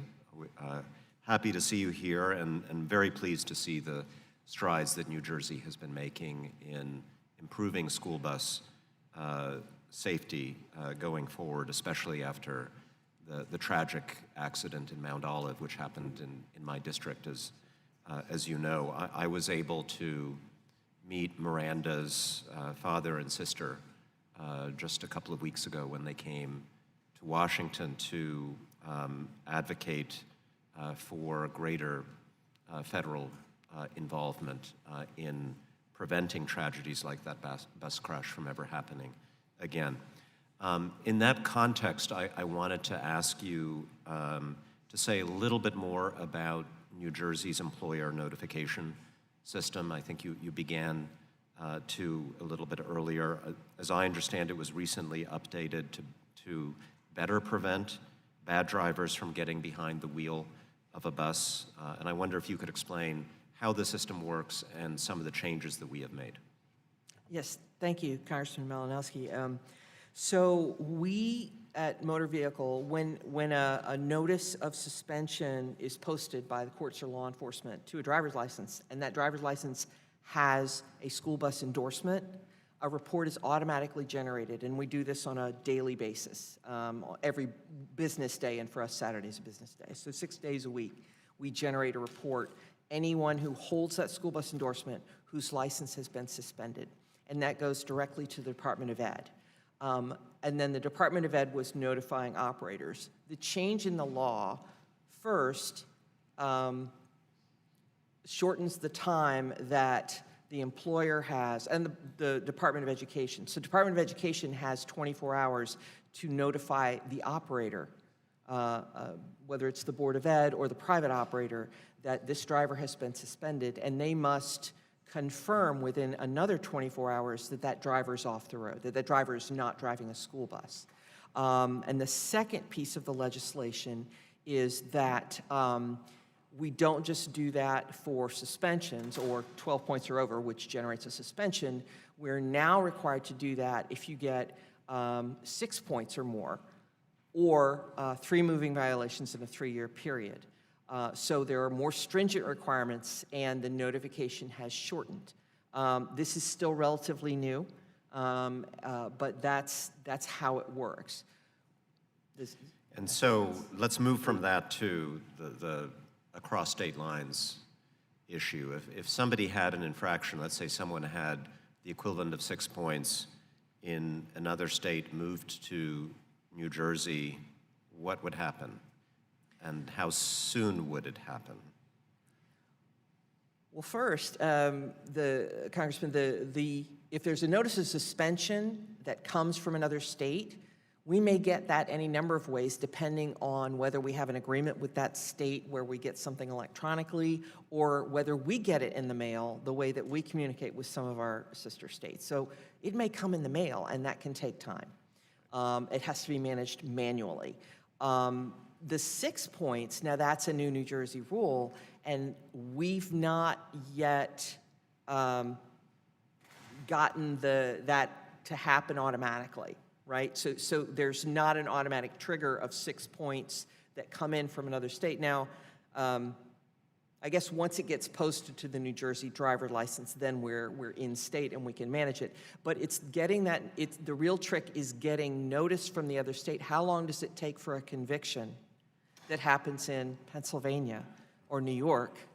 How long does it take for that conviction to get posted in New Jersey? That's manual process many times. So that just leads to the obvious final question, which is whether a national ENS, employer notification system, would be helpful to you. A national notification system would be helpful for us, for sure. And, you know I've referenced AMVA before, but we actually use AMVA's existing system for other CDL information.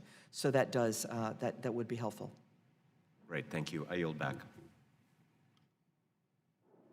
Thank you, Mr. Malinowski. It may be that there's something that this committee can do to make sure that that national system occurs, so I appreciate those questions. Mr. Palmer. Thank you, Madam Chairman. Ms. Poland,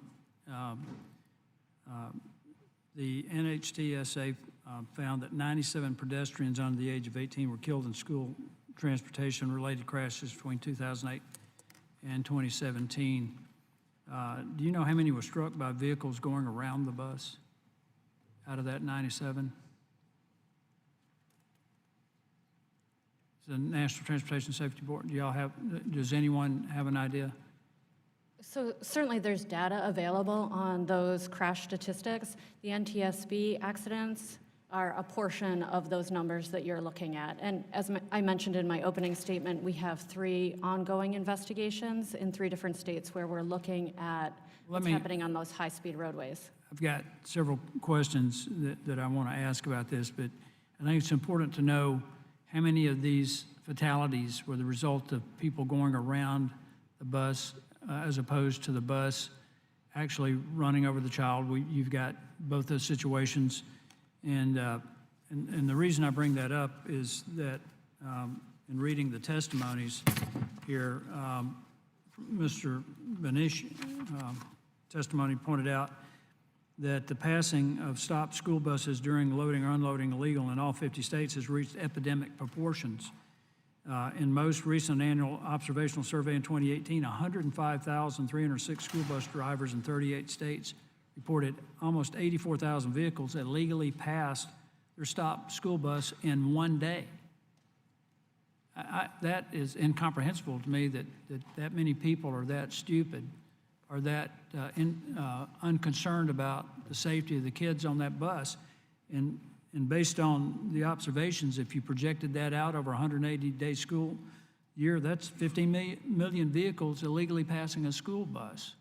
So I think it's important to know, Madam Chairman, how many of these fatalities or injuries are because people are passing school buses. And I think we may need to take a look, particularly at the state level, for those of you who are involved with the state legislature, as the Honorable Ms. Fulton and Mr. McLean, that the penalties ought to be much more severe for going around a school bus when it's stopped. So that I think it would be important to know, what's going on with that. And the other thing that I want to ask is that a number of these accidents are in rural areas. Any idea, Ms. Poland, about why so many of them in rural areas? We had a lot of discussion about congested streets. That's really not an issue out where I grew up. And I rode a school bus when I was a kid. Bus 64, by the way. Well, I guess it's unfortunate to report that the National Association of State Directors of Pupil Transportation yesterday put out the new statistics for the last school year, and now they're reporting that there's over 95,000 illegal passings in that single day from 39 states that are reporting that information.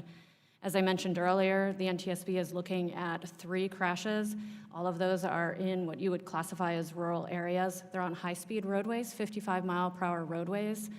And so our investigators are currently looking at a variety of different countermeasures, including conspicuity, route planning, and technological countermeasures to be able to make recommendations to our board to assist in this process. I want to get to some questions that will lead to some solutions, okay? So what I'm suggesting here is that we look at these crash statistics, rural versus suburban, urban, look at the number of vehicles that are going around school buses. I'd like to know whether or not these are rural incidents or in other areas.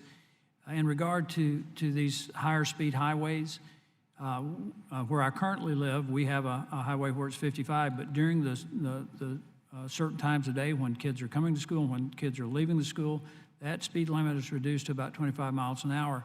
And it may be that and particularly in rural areas, you treat this like you would a construction zone. Somebody brought this up, Madam Chairman.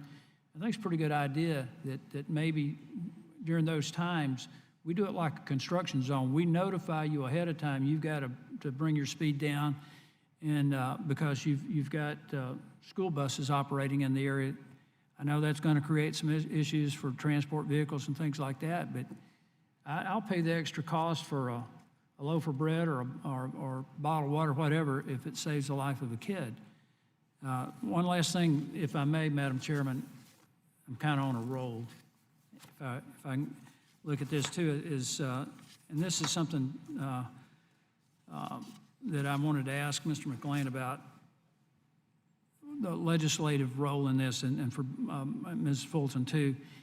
My concern is about the abuse of alcohol, and some states have requirements for, how many hours after a bus driver consumes alcohol. That should also include recreational marijuana.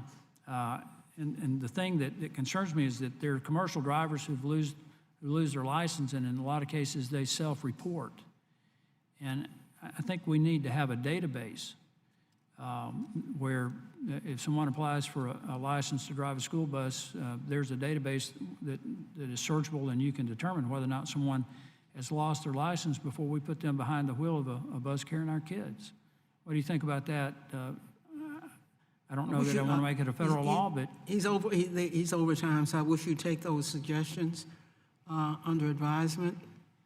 I thank the chairman for her indulgence. I yield back. And I thank Mr. Palmer for his comments, especially this notion about ways to make the penalties more severe for passing by a school bus.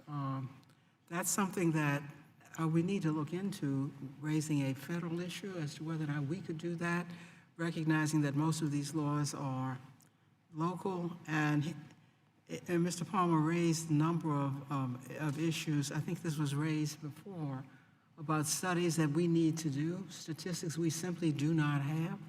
It seems to me we cannot pass another bill without making sure that those studies are not, and statistics are not mandated. So I thank you, Mr. Palmer. Mr. Cohen. Thank you, Madam Chair. First, I'd like to address my question to Ms. Fulton. Thank you for the good work you've done in New Jersey. Y'all seem to have been way ahead of the game, done super. Why has New Jersey been able to make significant progress toward improving school bus safety, the 3-point safety belts, when it's been so difficult in other states? Well, Congressman, I will be honest with you. It makes a difference when the governor and the members of our New Jersey congressional delegation make it a priority, continue to work actively, educating the community, speaking out about it, and speaking to our state legislators. We've had incredible support across the board from members of Congress and the governor to say we're going to do this. Governor Phil Murphy, and this has been something that was important to him and important to our members of Congress, and they made it happen. Listen, no one wants to wait for a tragedy, but when it happens, that's an opportunity where people in a position to make a difference can choose to really... Were you part of the campaign to make it happen, the lobbying effort? I was not. I don't lobby for legislation in my position as motor vehicle commissioner. We provided as an observer, do you recall who were the main people against the bills?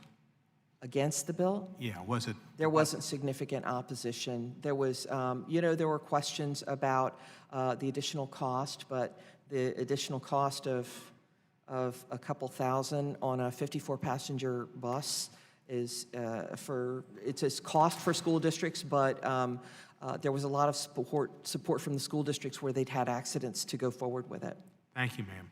Ms. Poland, let me ask you, as part of a special report examining school bus safety, the NTSB clearly and unequivocally recommended that all new large school buses be equipped with lap and shoulder belts. You probably remember that from my opening statement. I'm sure everybody does. It's probably enshrined in everybody's mind. In addition, the American Academy of Pediatrics has a longstanding position that new school buses should be equipped with seat belts. Why is it so important that this common sense safety equipment that has already saved thousands of lives in passenger motor vehicles be placed in all large school buses? As I mentioned in my opening statement, we know that school buses are extremely safe, but they're vulnerable in certain types of crashes. And over again, we're seeing children that are injured and killed in these types of very severe crashes. The technologies have changed over time. We initially recommended occupant protection systems, but now we're seeing that lap shoulder belts are well designed. And in fact, in certain circumstances, we're able to study how they're performing in crashes and finding that occupants are very well protected in these new designs of lap shoulder belts. So that's why we came out with our recommendations to the states to have new large school buses be equipped with passenger lap shoulder belts. I kind of vaguely recall from when I sponsored this as a state senator, which is like 20-odd years ago maybe, that there was some discussion that if they have the safety belts, that the seats are like perpendicular, they're right angles, and that they're stiff and they don't move, and that it would hurt the kids' necks if they were strapped in. Is that an argument that's been made? That is an argument that's been made, but fortunately, the technologies have advanced so they're able to protect an occupant that may be unbelted behind occupants that are belted as well. And again, we've been able to study some of these crashes when there have been onboard video camera systems that have shown the outcome and seen that there is good protection with these modern lap shoulder belts in school buses. Thank you. The NTSB also recommended automatic emergency braking technology. It's widely available. You also concur that that should be part of a school bus? Correct. So the NTSB is always advocating for crash prevention. So technologies like forward collision avoidance, automatic emergency braking, electronic stability control, if they can activate at that last moment before a crash happens, in some cases we can avoid the crash altogether. In other cases, we can just lower the severity of that crash. But it's very important for school buses as well as all vehicles. Thank you. And those are the reasons which have been discussed here while Senator Duckworth and I introduced H.R. 3959, the School Bus Safety Act, and we hope that we can have it included in some measure as time goes on and pass it into law. Thank you, Madam Chair, and I yield back the balance of my time. Thank you, Mr. Cohen. I allowed Mr. Palmer to ask a question when he was slightly out of time, but it was impossible, given the time remaining, for the question to be answered. So I invite those of you who do have answers to Mr. Palmer's question to submit it in writing, and I will make sure that those answers get into the record. Mr. Balderson. Thank you, Madam Chair, and I will assist that because Mr. Palmer, Representative Palmer, took some of my question, that talking about rural communities and the impact of bus travel for those students. And I did have a stat here that 52% of the school bus crashes do occur in rural communities, and that is done by the National Highway Traffic Safety Administration. That was done. Could all of you elaborate onto some of the things of any recommendations that we can do to improve bus safety in rural communities? And some of the areas that I represent in rural, in Ohio 12th District, is literally, I mean, there's one county that's not in the district anymore, but right close, that has no 4-lane road. So it's all state route or gravel roads. And a student is on that bus one way 2 to 2.5 hours for travel. So I'll ask the whole panel if there's any thoughts that you would have of safety concerns that have been addressed for the rural communities, since 52% of the school bus incidents happen in rural communities. The Honorable McLean, lead the way. I'm not sure I'm in a position to say what would help rural communities specifically. So I don't know that I have suggestions for rural communities, but I do think that allowing states to explore the solutions and having the federal government permit the states to explore those solutions is really important to figure out what the best solutions are. You know, we're probably never going to eliminate all accidents, but we need to figure out the best ways to reduce the number of accidents. So I don't have specific recommendations for rural Does areas. anybody have a suggestion? Honorable Fulton. Congressman, I don't know that this is specific to rural communities, but in our state, rural and urban communities both may have less resources at their school board than the suburban communities. Sorry. But one of the things that's critically important for us is the inspection from the state level of the school bus to ensure that they're not allowing a lack of resources to lead to the school buses not staying maintained and not meeting the standards. And just as important, when we do those inspections, both the announced and the unannounced, we check the driver records. Are you sure that the drivers that you're putting behind the wheel, does every one of them have a current medical certification? Does every one of them have a current CDL with a legitimate endorsement and no suspensions? You'd be surprised how often private operators that are often used when funds run low, private operators have been, we had 330 summonses in the space of 1 year in our inspections where private operators, for the most part it was private, operators had failed to keep those things current, and that leads to people being behind the wheel that aren't qualified.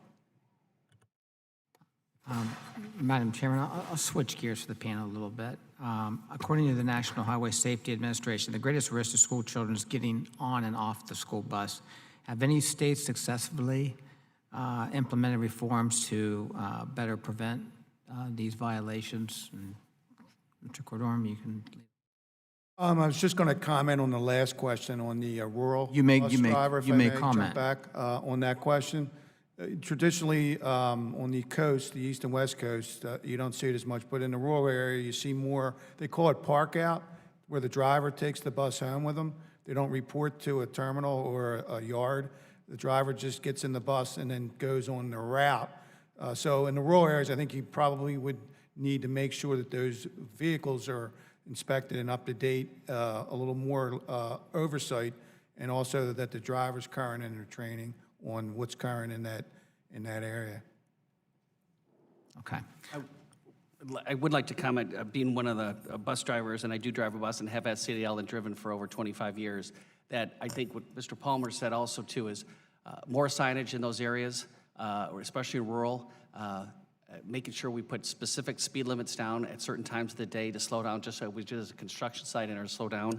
And again, as I mentioned in my opening statement, we do have a new act out, the Stop for School Bus Act of 2019 by Senator Worlarski. And again, we want more public messaging, especially for new drivers, and especially more talk about distracted driving, which was involved with an accident in Rochester, where exactly what happened. 3 students were killed this past year in rural Indiana, all from the same family early in the morning. Okay. Thank you. Madam Chair, thank you. Thank you very much, Mr. Balderson. Mr. Payne. Thank you, Madam Chair. And Ms. Fulton, it's good to have you here. I don't know if you're aware of this, probably not, but before my time in Congress and the president of the City Council in Newark, New Jersey, I was in student transportation for 10 years. I started out actually for one of the educational commissions, Essex County Educational Services Commission, and started out as a school bus monitor, where I was out on routes in the morning doing spot inspections and making sure parents that had problems, children being picked up, all those type of issues, and worked my way up to supervisor of transportation, where I was responsible for 10,000 children on school buses a day, handling Newark Public Schools, transportation, and special needs throughout Essex County. Our most vulnerable students, stretcher-bound, children that were paraplegic. This is really where I cut my teeth in public service, so I'm really glad to see that we're here discussing these issues, and also I'm proud that New Jersey is on the cutting edge of safety. And I fully understand the need for safe school buses and commend you for your work to increase their safety. My children, I have triplets, and in New Jersey they have early school intervention where children go to school as early as 3. And so my children were on school buses in Newark at 3 years old. As a matter of fact, there's one of them taking pictures of me right now. So he's made it pretty far. So New Jersey is the leader when it comes to school bus safety, requiring all school buses to have the 3-point safety belts. Yet the federal government does not require that all school buses have them. Can you explain how the 3-point safety belts improve bus safety? And do you think it would be in the country's best interest to have these belts required nationwide? Thank you, Congressman Payne, and if I might use a moment to say, I didn't get a chance to agree with my friend Mr. Condren from the Teamsters, but school bus drivers are incredibly valuable and incredibly underpaid for the responsibility that we give them. I agree. So let me say that. And I then concur. with that, in terms of the statistics on 3-point belts, we get all our stats from the National Transportation Safety Board. So to make sure I don't screw that up, I'm going to pass off to Ms. Fulton and defer to her for the information on that. So the NTSB has looked at a wide variety of crashes. I've investigated crashes in school buses for over 20 years now, looking at how school bus passengers, what happens during crashes when they're just compartmentalization inside the school bus, when it's lap-only belts, and when they're lap shoulder belts. And we've found that the recent advancements in the design of the lap shoulder belts has provided excellent protection for the occupants inside the school bus in a variety of different crashes, knowing that the baseline level, the minimum performance for large school buses right now, compartmentalization is incomplete. And many of these catastrophic crashes involve side impacts and rollovers, which lap shoulder belts provide that protection for our occupants. And I'd like to ask, I also was able to meet with Miranda's father and her family several weeks ago. And I am wondering, the laws that we have in New Jersey, are they really a good foundation for the possibility of federal laws across the country? And anybody that wants to weigh in, please, feel free. Well, Congressman, we already have the laws, and I feel, perhaps my friend from Maine can weigh in on whether the states feel, that we still are learning in Right. terms of how to execute some of these things and what's going to have the greatest impact, but we'll see what Okay. others Yes or no from anybody that wants to, because my time is running out. And it's the position of NCSL that the federal government should leave it to the states to explore different solutions, because different solutions work. There are different solutions for each state. And speaking with a variety of people that have implemented the lap shoulder belts in various jurisdictions, we're pleased to see that best practices are being shared amongst this community, because I think we're all in agreement here that ultimately we want the safe transportation of our students to Okay. and from school. Thank you. My time has expired. I yield back. Thank you, Mr. Payne. Mr. Stalber. Thank you, Madam Chair. I appreciate the witnesses giving us the opportunity to listen to your expertise. I come from a little bit different background. I was actually a school bus monitor many years ago. But I also had the privilege of serving my community in Duluth, Minnesota as a police officer. One of the worst things we can do is respond to a crash of a student getting on or off the bus. And it's unconscionable that we see drivers do this every single day in this country. It's uncalled for. I have been in a fully marked squad car, the second car behind a stopped school bus, the lights on, the gates out, right in front of me. That's unconscionable. And so for me, to see it, I've cited it, I've testified in it in court. For me, we are in this together. When we put our kids at the end of the sidewalk or the corner, we expect them to arrive safe to and from school. And from my perspective, I look at, we talked about the greatest concern is the crossing of the roads. Are we putting enough emphasis in our driver's education classes in each of our states? Because they're all a bit different. Mr. McLean, what does your state require for driver's education, total hours, and what do they put for this subject, or don't they specify this subject? Well, I'm not a motor vehicle administrator, so I can't speak to the exact requirements, but we do have a pretty rigorous system and process for getting a license. No, you're talking about 16-year-old drivers going through the driver's education. Is there anybody that thinks that we could enhance our driver's education? Because if the majority of it's happening, drivers not paying attention or what have you, it seems to me the educational component and the seriousness of teaching our young drivers. Mr. Bennish. Yes, that's something, again, with the STOP Act that we have proposed in my opening statement about putting more education. I recently had this discussion with my 3 teens about 2 months ago about stopping in and around a school bus. And knowing that I own one of a school bus company and I'm a driver, it was very interesting to hear their perspective from Mackenzie, George, and Jack, what they did know and did not know about stopping around a school bus, who they're brand new drivers, and it was just plain scary. Yeah, and I think that we have to actually, allow our states to adopt real strict educational parts of stopping in and around school buses. And by the way, I am a co-sponsor of the Stop for School Buses Act. Thank you. For me, one driver driving around a school bus is too much.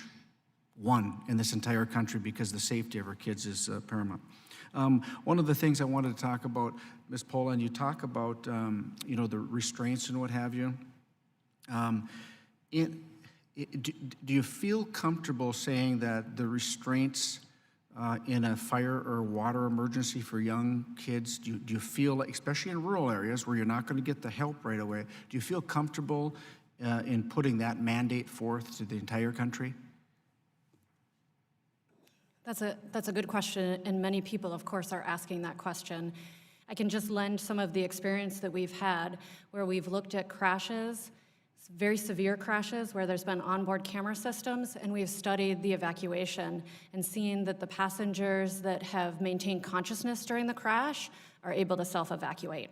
So it's important for those students to be protected during the crash to give them the best chance to be able to self-evacuate. If they are unable to be protected during that crash, then of course the injuries may negatively affect their ability to quickly and safely evacuate the school bus. Thank you very much. And to the witnesses, I really appreciate, we all want the school bus to, and the kids and their safety. That's the utmost importance. And you all are experts in your respective fields, so I appreciate this opportunity to listen to you. And together, we can increase, in my mind, we can increase this safety exponentially using, I think, some common sense measures. So with that, I'll yield back, Madam Chair. Thank you very much, Mr. Stauber. Mr. Babin. Thank you, Madam Chair. Appreciate it. And thank you, witnesses, for your expertise. Appreciate you being here. Mrs. Poland, thank you for being here with us today. Each and every member of this committee cares deeply about the safety and the security of our school-age children, as we've heard numerous of our members say. And we want to ensure that when they do get on a school bus to go to and from school, that they arrive safely at their destination.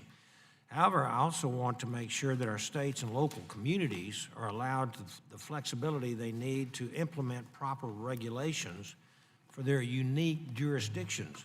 And with that in mind, how can Congress balance the need for improved school bus safety without imposing a heavy-handed, over-regulated, one-size-fits-all approach for our states and school districts? Thank you for the question. The NTSB has made recommendations about vehicle design, and we think it's important for the federal government to provide that minimum level of vehicle design, including the crash protection and occupant protection. We've investigated many crashes where oversight of the drivers is a concern. We recognize that there's minimum standards at the federal level, but much of that oversight happens at the state and local level. And so many of our recommendations have focused on that state and local level. So again, we think that those minimum standards should be provided at the federal level, but we do think it's important and critical that the state and local levels can implement them and in many times exceed them, as you've heard today. Exactly. I have a niece that was involved in an accident in Beaumont, Texas, a chartered bus, not a school bus, and it was a terrible accident with some fatalities, and my niece was injured. And I think they've implemented in the state of Texas seat belts because of that one accident. And then to follow up on that question, could you talk about some of the recent actions that you've seen states and school districts take in order to increase the safety of students traveling to and from school on school buses? I know we've talked about that already. You've already hit on it a little bit, but if you would elaborate a little further, I would appreciate it. Yes, of course. So we're very pleased to see so much movement on occupant protection. There are so many states that are now looking at passenger elapsed shoulder belts for large school buses, and we think that this is a critical move. We're also seeing a lot of motion in the school bus manufacturers, where they're looking at some of the technologies for preventing crashes, and they're implementing these in some buses as standard equipment. So we also think that that's also very critical for the crash avoidance aspect. So there's a lot of movement. We're seeing a lot of sharing of best practices, including some of the aspects that don't necessarily address injuries and fatalities, but some of the aspects of driver retention and distraction that may be improved with some of the technologies and some of the installations that we're talking about, like lap shoulder belts. Absolutely. I will yield back the balance of my time. Thank you, Madam Chair. Thank you, Mr. Babin. Mr. Lamalfa? Thank you, Madam Chair. Actually got a little bit of good news on this subject here. We have in Northern California, the town of Paradise, which had a horrendous fire, almost coming up on a year ago now. And we had one story, local school bus driver, Kevin McKay, who during this fire crisis, without being told by anyone, decided to drive his school bus back into town to the Ponderosa Elementary School in Paradise when the campfire hit town. His wife and family were already on their way to safety. In coordination with Ponderosa's school's principal, Mr. McKay loaded 22 kids and several teachers onto his bus and took them to safety. At one point, Mr. McKay literally tore off his own shirt and gave it to the teachers, who ripped it up and made it into breathing masks because the bus was filling up with smoke from the fire. So thanks to the efforts of Mr. McKay and other Ponderosa teachers, all the kids escaped the campfire without major injury. So, a really good piece. Now, being California, as dangerous as the wildfires are there and still will be, school buses are under fire in another way. The California Air Resources Board, over the objections of heavy vehicle users, decided to implement the installation of the diesel particulate filters, refitting these existing buses with these devices. They can reach and exceed 600 degrees Celsius when the engine is operating and have been prone to clogging with ash and unburned fuel, which causes them to catch fire. These are not isolated cases to buses, or we have plenty of anecdotes with trucks and other vehicles that have been forced to be refitted with these devices. Just like freight trucks, again, school buses are vulnerable to these issues and have caught on fire. Now, being California is the largest population, it also has the largest school bus fleet and also the largest number of students of any state. So California usually has the most restrictive regulations on school buses as well, it does. So CHP has to inspect each bus every year, and the drivers themselves review their own vehicles every 45 days.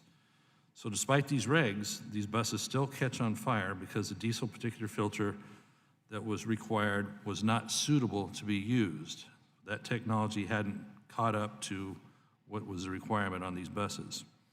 Hundreds of thousands of vehicles were required to install them anyway, no matter the cost. So I'll throw this to Ms. Poland.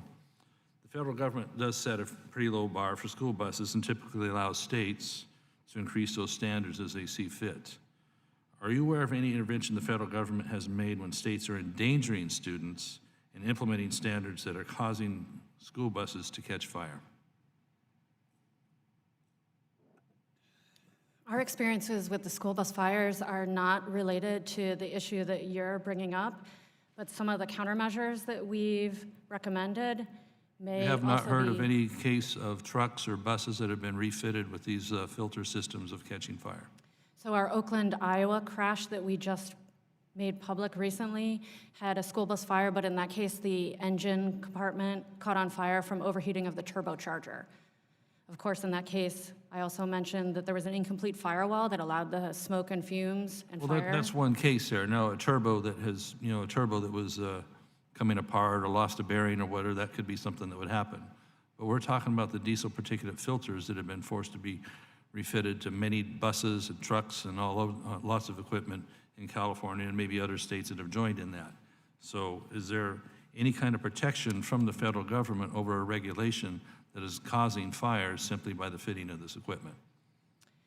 The NTSB's position is on fire suppression systems in the engine compartment and also on flammability of the interior components. It wouldn't address specifically the cause of your fire, but may mitigate the consequences and increase the time for passengers to be evacuated if those systems were fitted with those countermeasures. When the federal EPA is taking a look at how states sometimes go beyond to the harm of consumers, to the harm of the safety of buses on that, would NTSB be looking more at the possible harm in this case, that fitting these devices on, untested, the technology not having been made fully applicable in a safety factor, would they look at saying maybe that these should not be fitted until they're more properly engineered? If there was a circumstance where that was the cause of a fire that the NTSB is investigating, I'm confident that we would look into that and certainly address countermeasures that may be able to mitigate the consequences. You might be able to look at countermeasures. So you have no statistics on how many fires have been caused by the refitting of these vehicles with these filters? No, sir, we don't. Have you actually heard of it? Have you heard of this happening, anecdotally yourself? As I mentioned earlier, that has not been the cause of any of our school bus fires nor our motor coach fires. In general, trucks, buses, diesel vehicles that have had these filters refitted to them. Not that specific issue. You never heard of that? Gentleman's time has expired. Never heard of that? Mr. Katko. Thank you, Madam Chairman, and thank you all for being here today. I'll say at the outset, I'm a very proud sponsor of the Stop for School Buses Act of 2019, and I'm pleased that this legislation includes a review of technologies to enhance school bus safety, so I'm very happy with that. Mr. Condren, I just want to congratulate you on last night's vote. Very important for Teamsters, and I was very supportive of that as well. So let's hope that moves in the Senate. That's a very big vote. Something you said, I believe Ms. Poland said it, the most recent studies that 95,000 people pass school buses with lights on illegally a day now. That's the most recent study. That is really stunning to me. And one of the things that the Stop for School Bus Act of 2019 includes is a review of technologies to enhance school bus safety. I'm exposed to some of these in different settings with law enforcement. I was a federal organized crime prosecutor for 20 years, so I'm aware of all the emergent technologies. Let's talk about a few of them. I think there's some technologies out there that would pay for themselves. And if you let me indulge me for a second. For example, if there's something mounted outside the bus which shows, can take a picture of the car and its license plate as it's passing, and then they're subsequently fined, and you got 95,000 cars doing this a day, those very quickly pay for themselves. So I don't know if that's something that you're contemplating, but something that is going to absolutely get to the distracted driver, because I think that's a big part of it, and something that absolutely gets to the lack of respect for these warning signs. And I think we need to take the gloves off with these knuckleheads that are doing this, because one of recent statistics showed in a 10-year study or whatever was that 90-some-odd children were killed as pedestrians, not on the bus, and different accidents in getting off a bus or getting on, as you have noted, is the most dangerous time. So I'd like to hear what you think about that possible proposal. I know it's being used in other applications to, for example, there's technology out there that as a car goes by, you take a quick picture of it and you can tell right away whether its registration's expired or not, and they get sent a ticket. I mean, why can't we do something similar with buses? And if we had that, I think it would pay for itself. So I'd like to hear from you and some of the others. So the NTSB has looked at some aspects revolving around the school bus loading zone, including the route selection, in order to minimize the exposure in these circumstances, and also conspicuity. We have 3 investigations that are ongoing right now where we're exploring a variety of these technologies that can aid in the loading zone in preventing or mitigating these injuries and fatalities. Our investigators are looking at a variety of different aspects, and I guess I will open it up to some of our state partners here at the table, because we're also exploring that there may be some barriers at the state level for some of the technological interventions that you're talking about. There may be, but I know some of these technological innovations have gone into practice, and I think it can't go unnoticed that the distracted driver component is quite serious, and it seems to be getting much worse. So statistics up until your updated ones today had it in the 60-something thousand per day. Now it's at 95,000. That's a gigantic increase in a short period of time, and that is indicative of an escalation of the distracted driver or the person who just disregards it. And I think it's time to take the gloves off with them. So I'd like to hear from Mr. Bennish. You want to add anything? Well, and we can get you a state-by-state school bus illegal passing law breakdown. And some states do have and have enacted taking the picture of license and so on, and some states have made it more severe. Unfortunately, as you just mentioned, taking the gloves off is needed because it's just not preventing them to do that. So again, with the STOP Act, and we appreciate the support, we need more signage, we need more education for new young drivers, and obviously distracting driving is a huge problem, especially in trucking and in school busing, as that's where we see now obviously more accidents on the road, and that's definitely got something to do with it. But we have to make it a lot more severe, and we have to do a lot better job making it our presence known about stopping for school buses. Yeah, I understand that there's a lot of other components. I'm just focusing really on the stop school bus. That's an epidemic when you have that many cars a day disregarding it or not seeing it. So anybody else want to add anything to that? Mr. McLean? Yes, thank you very much. Just very briefly, so we just enacted a bill to allow cities and towns to put stop arm cameras on their school buses. We believe that this is a really critical issue because it goes to the enforcement. Our state police believe that increased fines don't actually solve the problem, but the enforcement does, and the stop arm cameras will allow the prosecution of violators of that law. Right, I guess that's what I'm talking about. I mean, not increasing fines as much as saying every single person that passes, you're going to get a picture of the license plate, and they're going to get smacked. Correct. That might help. So, thank you very much. I yield back, madam. Thank you, Mr. Ketko. Ms. Miller. Thank you, Chairwoman Norton and Ranking Member Katko, and thank you all for being here today. I'm happy we can come here today to talk about solutions to address the school bus safety. I'm a mother and a grandmother, and I'd like to say that safety of children is of the utmost importance and should be our first priority with our kids. Dr. Poland, do you know what percentage of school bus crashes are classified as large buses? I don't have the specific statistic, but the majority of school buses that are on our roads today are classified as large school buses. Okay. In Charleston, West Virginia, one of our school districts held a demonstration on a new safety lighting system that illuminates the paths students take to the bus in the dark. It's been extremely helpful to the students and other drivers on the road. Have you noticed a trend in the amount of off-the-bus accidents at night? It's been a long-standing trend that more students are injured and killed in the loading zone than on the bus itself. Of course, we know that school bus operation changes throughout the year, so sometimes it's in low light conditions. And of course, with these crashes that we're looking at in the 3 states that I mentioned earlier, 55-mile-per-hour roads, low light conditions, there's a variety of countermeasures that our investigators are looking at, and we're looking forward to bringing those recommendations to our board in the near future. Is there anything that you think Congress can do to work on this issue?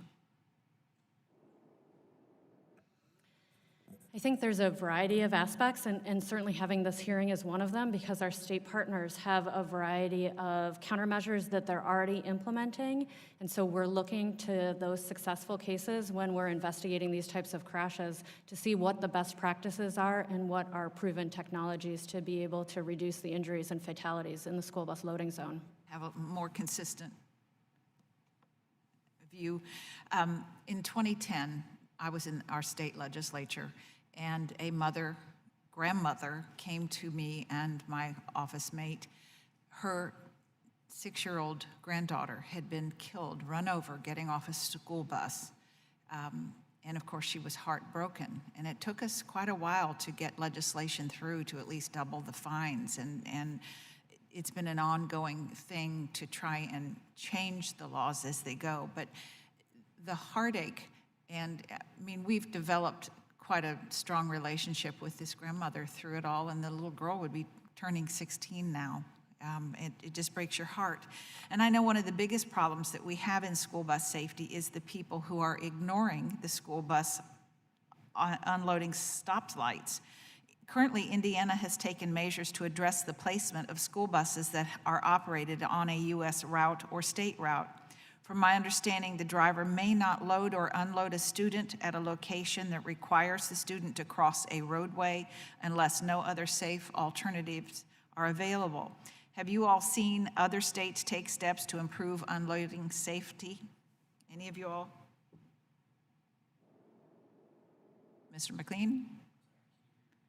Repeat the question. Okay. On state routes, the state of Indiana has issued a law that you cannot load or unload a student at a location on a 55-mile-an-hour highway unless that they have to cross it unless there's no other alternative.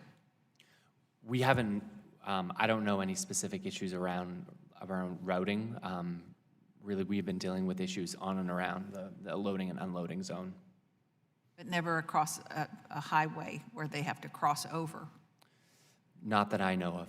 Because I know in driving myself, when I see a school bus on this side of the road, and it's 2 lanes over here and 2 lanes over here and stuff in the middle, and they're stopped, a lot of people just keep going here, and it's extremely difficult to get that child across the road. Have there been any other best practices implemented to keep kids safe in loading and unloading zones, particularly in those unsafe traffic areas and dangerous neighborhoods? Mr. Bennish? Dangerous neighborhoods, yes, they started to, especially in the city of Chicago, they do have certain areas where they have chaperones and or people in the neighborhood that'll help out with that. But getting back to your original question and suggestions, according to what I heard from the state of California, the driver has to physically walk off the bus with the student, with the sign, and walk them to the side of the street in that instance. And I guess over the past 30 or 40 years has been very successful, and they've had a really good low frequency of accidents with that. So they don't have like a helper on the bus that would get off and do it? It's actually the driver, according to what I've heard. Okay, thank you. I yield back my time. Thank you very much, Ms. Miller. Mr. Westerman. Thank you, Madam Chair. Thank you to the witnesses for your testimony today.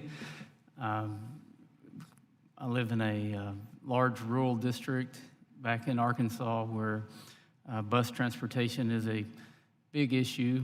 I had the opportunity to serve on a school board, was the first elected office that I held. Then in the state legislature, where we dealt with a lot of school-related policy. You know, as we look at the impacts of what we do with bus safety and bus transportation, it, I think, probably has a disproportional impact on rural schools because so much of their budgets go to transportation with the longer routes and the additional buses that they have that sometimes aren't fully utilized. Mr. Bennish, I think you mentioned something about cost, and I might have heard, I think Mr. Condren mentioned something about cost effectiveness, and obviously when we're talking about school buses, safety outweighs cost, but cost has to be a consideration because schools just don't have the funding to go out and purchase all of the latest and greatest equipment that's there. One thing, and the gentleman asked questions earlier about air quality, and I know that there's some really clean bus technology out there, not electric buses, but compressed natural gas buses. And an issue that I saw with that from the local level and on the state level was a lot of schools would really like to put in CNG buses, and the cost of a new CNG bus is equivalent to the cost of a new diesel bus, but you have to have this elaborate CNG charging station that is a large capital investment for schools, so they often can't afford the upfront capital investment so that they can take advantage of the low operating cost with CNG buses. This is, 10 or 12 years ago when I was working on these issues. What's the safety, how as far as compressed natural gas versus diesel or conventional gasoline buses? Are there differences in the safety in a crash test or with air quality? CNG buses were introduced about 10 years ago and really just never caught popularity due to exactly what you're saying as far as the cost. They're quite expensive, and the fueling stations I've heard run anywhere from $200,000 to $300,000. There has to be with compressed natural gas, which we did run some of this in the 70s, and you do have to make some modifications to your shop and to your yard due to the explosiveness, obviously, of the gas. The new diesel engines that are out there today are actually pretty clean. So somebody told me the other day that the air coming out or coming into a diesel or coming out of a diesel is cleaner now than it is coming in. So there has been a lot of cleanup. You don't see a big puff of black smoke anymore in yellow school buses. We also run some propane buses at home, and we have 2 electric school buses on order, which we should get sometime this fall. So there is technology that's out there, but as far as the air quality inside the bus and as far as the diesel emissions, there's been some DERA funding that's out there that's gotten a lot of those older buses off the road. So it is effective, and the buses today are definitely way cleaner than they were 10 years ago. And so when I was going back to the school board, we would purchase a few buses every year and kind of rotate new buses through the fleet. So after a while, you get older buses that don't have the latest technology on it. As kind of advice to schools, is it better to wait and spend more money on the new bus with the latest safety gear, or to invest that money in your old equipment, putting the safety gear onto it? That's probably like a bus-by-bus feature. What we've talked about today is stability control is going to be standard pretty much in all school buses. Emergency braking and those kind of things, technology is right in the forefront and should be on most school buses in the very near future. So I guess if you can afford it and for the safety of the children and the newer bus, it'd probably make a better practice to buy a newer bus nowadays. And you were talking about the tremendous amount of passes of stopped school buses. How do we educate the public more to know, when there's a bus stopped with the lights flashing and the arm out, that means stop. And I say that just from practical experience. Within the last couple of months, I was driving on a road in my district. It was a very wide, nice road, 2 lanes of traffic each direction with a turning lane in the middle, 65-mile-an-hour speed limit. And I started meeting a school bus on the far side of the road, slowing down to stop. So I stopped in a 65-mile-an-hour zone, and I think I got passed 4 times. And the kids were getting off on the other side of the road. It wasn't necessarily any danger for those children who were getting off on the other side of the road, but still, people just ignored that stop school bus. And plus, it was kind of a safety issue with me stopped in a 65-mile-an-hour zone with cars coming up behind me real quickly. So how do we educate the public and do a better job of that? Because it's basically just on when you take your driver's test. Someone can answer, but the time has expired. Is there any answer? So the NTSB is focusing on route selection, and then with our continuing investigations, we're looking at other countermeasures because 3 of our investigations are very similar to that circumstance, except the students were crossing the high-speed oncoming roadway. And so we're looking at countermeasures to try and address that issue specifically. Thank you, Madam Chair. Thank you very much, Mr. Westerman, and I want to welcome Chairman Cummings, who asked permission to sit with us at this hearing and ask questions. Mr. Cummings. Thank you very much, Madam Chair. On January 11, 2017, Congressman Steve Cohen, our former colleague, and our former colleague, Congressman Jimmy Duncan, and I wrote to our previous chairman asking that the committee convene a hearing on school bus safety, but he did not answer our request. I want to thank Chairwoman Norton and Chairman DeFazio for your focus on this critical issue and for convening today's hearing. On November 1st, 2016, 6 people were killed in Baltimore, in my hometown, when a school bus crashed into a car, then struck a pillar in a cemetery, and finally collided head-on with a public transit bus. The National Transportation Safety Board investigated this crash and a crash in Chattanooga, Tennessee, and adopted a report on May 22nd, 2018, addressing these 2 accidents. The report stated, and I quote, "Although the specific safety issues differed, the crashes shared one common factor: poor driver oversight by both the school districts and the contracted motor carriers, which resulted in unsafe operation of school buses," end of quote. The report found that the driver of the Baltimore school bus had, quote, "repeated license revocations and suspensions over several decades," end of quote. It had also uncovered instances in which the driver fraudulently obtained his license, as well as numerous moving violations. In addition, the driver had medical conditions, including a history of seizures that should have disqualified him from driving a school bus. In March 2017, the NTSB recommended that the Baltimore City Public Schools request a performance audit of the Transportation Department and then take corrective actions to improve internal controls. NTSB also recommended that the Maryland State Department of Education review the state regulations to clarify disqualifying conditions and require notification to the State Department of Education regarding all drivers who are determined to be not qualified to drive a school bus. NTSB also made several recommendations to the Maryland Motor Vehicle Administration. Dr. Poland, what is the status of the recommendations you made to the Baltimore City school system and to the state of Maryland?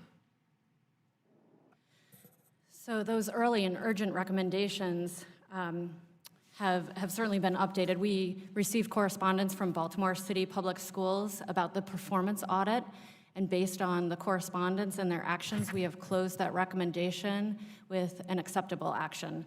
There's another recommendation, as you mentioned, to Baltimore City Public Schools that they take corrective actions, and that recommendation is still open while they continue to do those corrective actions, and that is in an acceptable status.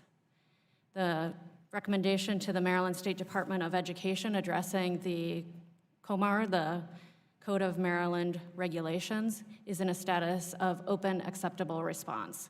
So Maryland has communicated with us that they are working on that recommendation and they are in the process of implementing it, and we found that acceptable. According to a report in the Baltimore Sun from March 2nd, 2018, the results of the audit of the Baltimore school system showed, and I quote, an accumulation of errors, including, quote, a systemic absence of leadership over an extended period of time, end of quote, and a failure, quote, to provide due diligence over the systems, end of quote, that were in place.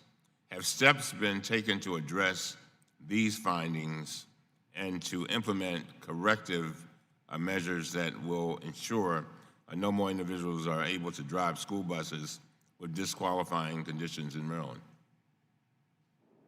Maryland is currently working on implementing that, and I think importantly from that investigation, because we were able to share that on a nationwide level, other states are looking at those recommendations and examining their own systems to ensure that in other states they're having appropriate reporting and that action is being taken at the local level to remove drivers that are unsafe for a variety of reasons, as you mentioned.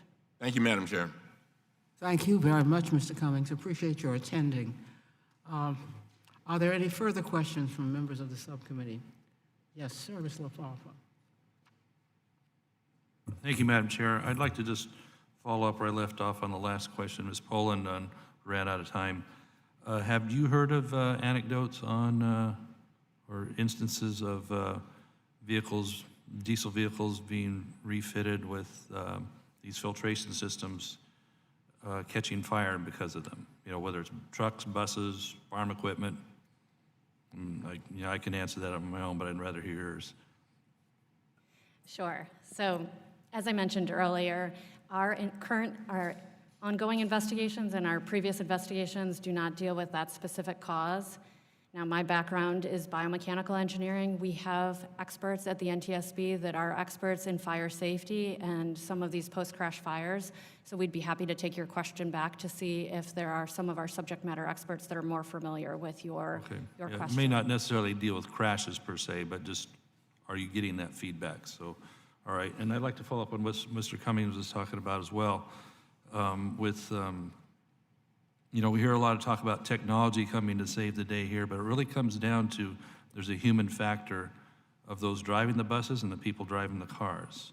And so I think the focus we're going to have the most success is indeed how do we tighten that up? He was talking about qualifications for bus drivers, and I wonder, do we have anything close to a 50-state standard on who's eligible, what their record is, what their physical capabilities are for vision, for being able to, you know, help students in situations? And I'd like to also follow that. I think Mr. Bennish commented on it. Is there a 50-state standard, or do all states? We talked about, you said in California, and I'm used to it, is that if a child is going to cross the road, there's a whole lot of difference between letting kids off on the edge of the road and they go this way. But if they're to be crossing the road, if you got red lights, you should be stopping cars. We hear that they aren't. But if the driver is also getting out, the driver's the adult in this case, and they're the one that should be trained and making sure that there's actually no cars coming when they make that commitment to go across the road, the other lane to the other side. So do we have a 50-state standard on the driver getting out with a sign or something to prevent the kid from just running across, the driver being the adult, before they cross that other lane to the other side of the road? And do we have a standard of, you know, my previous thought there on drivers in general? Currently, I do not think there is a standard across 50 states to do that. It's just in California, what I understand. All right, it seems like that's the sensible thing, because again, the driver's the adult and all that. I'd like to, Ms. Poland, if you have stats too on when you talk about collisions with children by cars, are the vast majority of them on crossing the roadway, or is it happening on the safer side where they're getting out and just going away from the road? I would think that it's going to be, the vast majority are going to be the crossing the road. And if we're, enforcing on that better, then I think we can have a lot more success. Maybe it is the driver getting out as a 50-state standard, and also, just regular drivers, people have been driving a while, haven't taken the test in a while or whatever. I think we need to have a really great emphasis on the difference between a flashing yellow light on a bus and a flashing red light. Because, people are getting more and more, there's so many holdups in traffic, and if they don't take the bus seriously, you shouldn't, people don't stop for a flashing yellow light, there's no kids present. Once the traffic is stabilized, and this is again where more driver training needs to be in place, they shouldn't flick the red light on and start doing things until traffic is maybe calmed or there's a break in that. It's not an inconvenience, making drivers mad and all this stuff, because this driver rage is a big part of a lot of things. But there needs to be that finesse there of the yellow light to get things calmed down, and then the red light when you're actually going to have students. I know I give you a few things to think about there, but that seems to me where the success is going to be. And we hear a lot about technology saving the day. We got to have the top-notch drivers, and our people on the road, our car drivers, need to be a little more cognizant of the difference between yellow light is okay, slow down, red light, you got to stop, and the drivers differentiating. Go ahead, please comment, and I'll stop. As you mentioned, this is a multifaceted approach for school bus transportation safety, from the human performance of the school bus driver and the drivers on the road around it, to those last-minute technological interventions that can prevent a crash, to protecting the occupants if a crash does happen. So I certainly appreciate your comments, and that's something that we'll consider as we move forward on our loading zone crashes. Yeah, again, those stats I mentioned, if we could get those stats maybe for the committee, or at least for my office, on are these crossing the road statistics by and large? Is it more 50-50? And is it while the bus is still there, or kids getting hit even after the bus has left? Something like that would be very instructive on what we need to look at. So thank you, Madam Chair. Appreciate the time. I appreciate those questions. Perhaps you can get those statistics to the committee itself, so we can put this, that the gentleman just asked for, so that we can put them in the record. They would be very important. Yes, ma'am. And I wonder, are there any further questions from members of the subcommittee? Seeing none, I want to thank each of the witnesses today for really very helpful testimony. Each and every one of you gave not only helpful information to us, but I must tell you, I think homework for us. When I came into this hearing, before I heard your testimony, I did not have what I would call an agenda. You've given me one now. Because of the detail of your helpful testimony.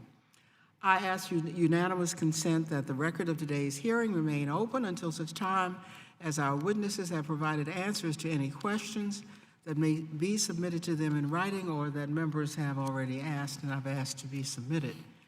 And unanimous consent that the record remain open for 15 days for any additional comments and information submitted by members or witnesses to be included in the record of today's hearing. Without objection, so ordered. If no other members have anything to add, the subcommittee stands adjourned. Thank you for attending.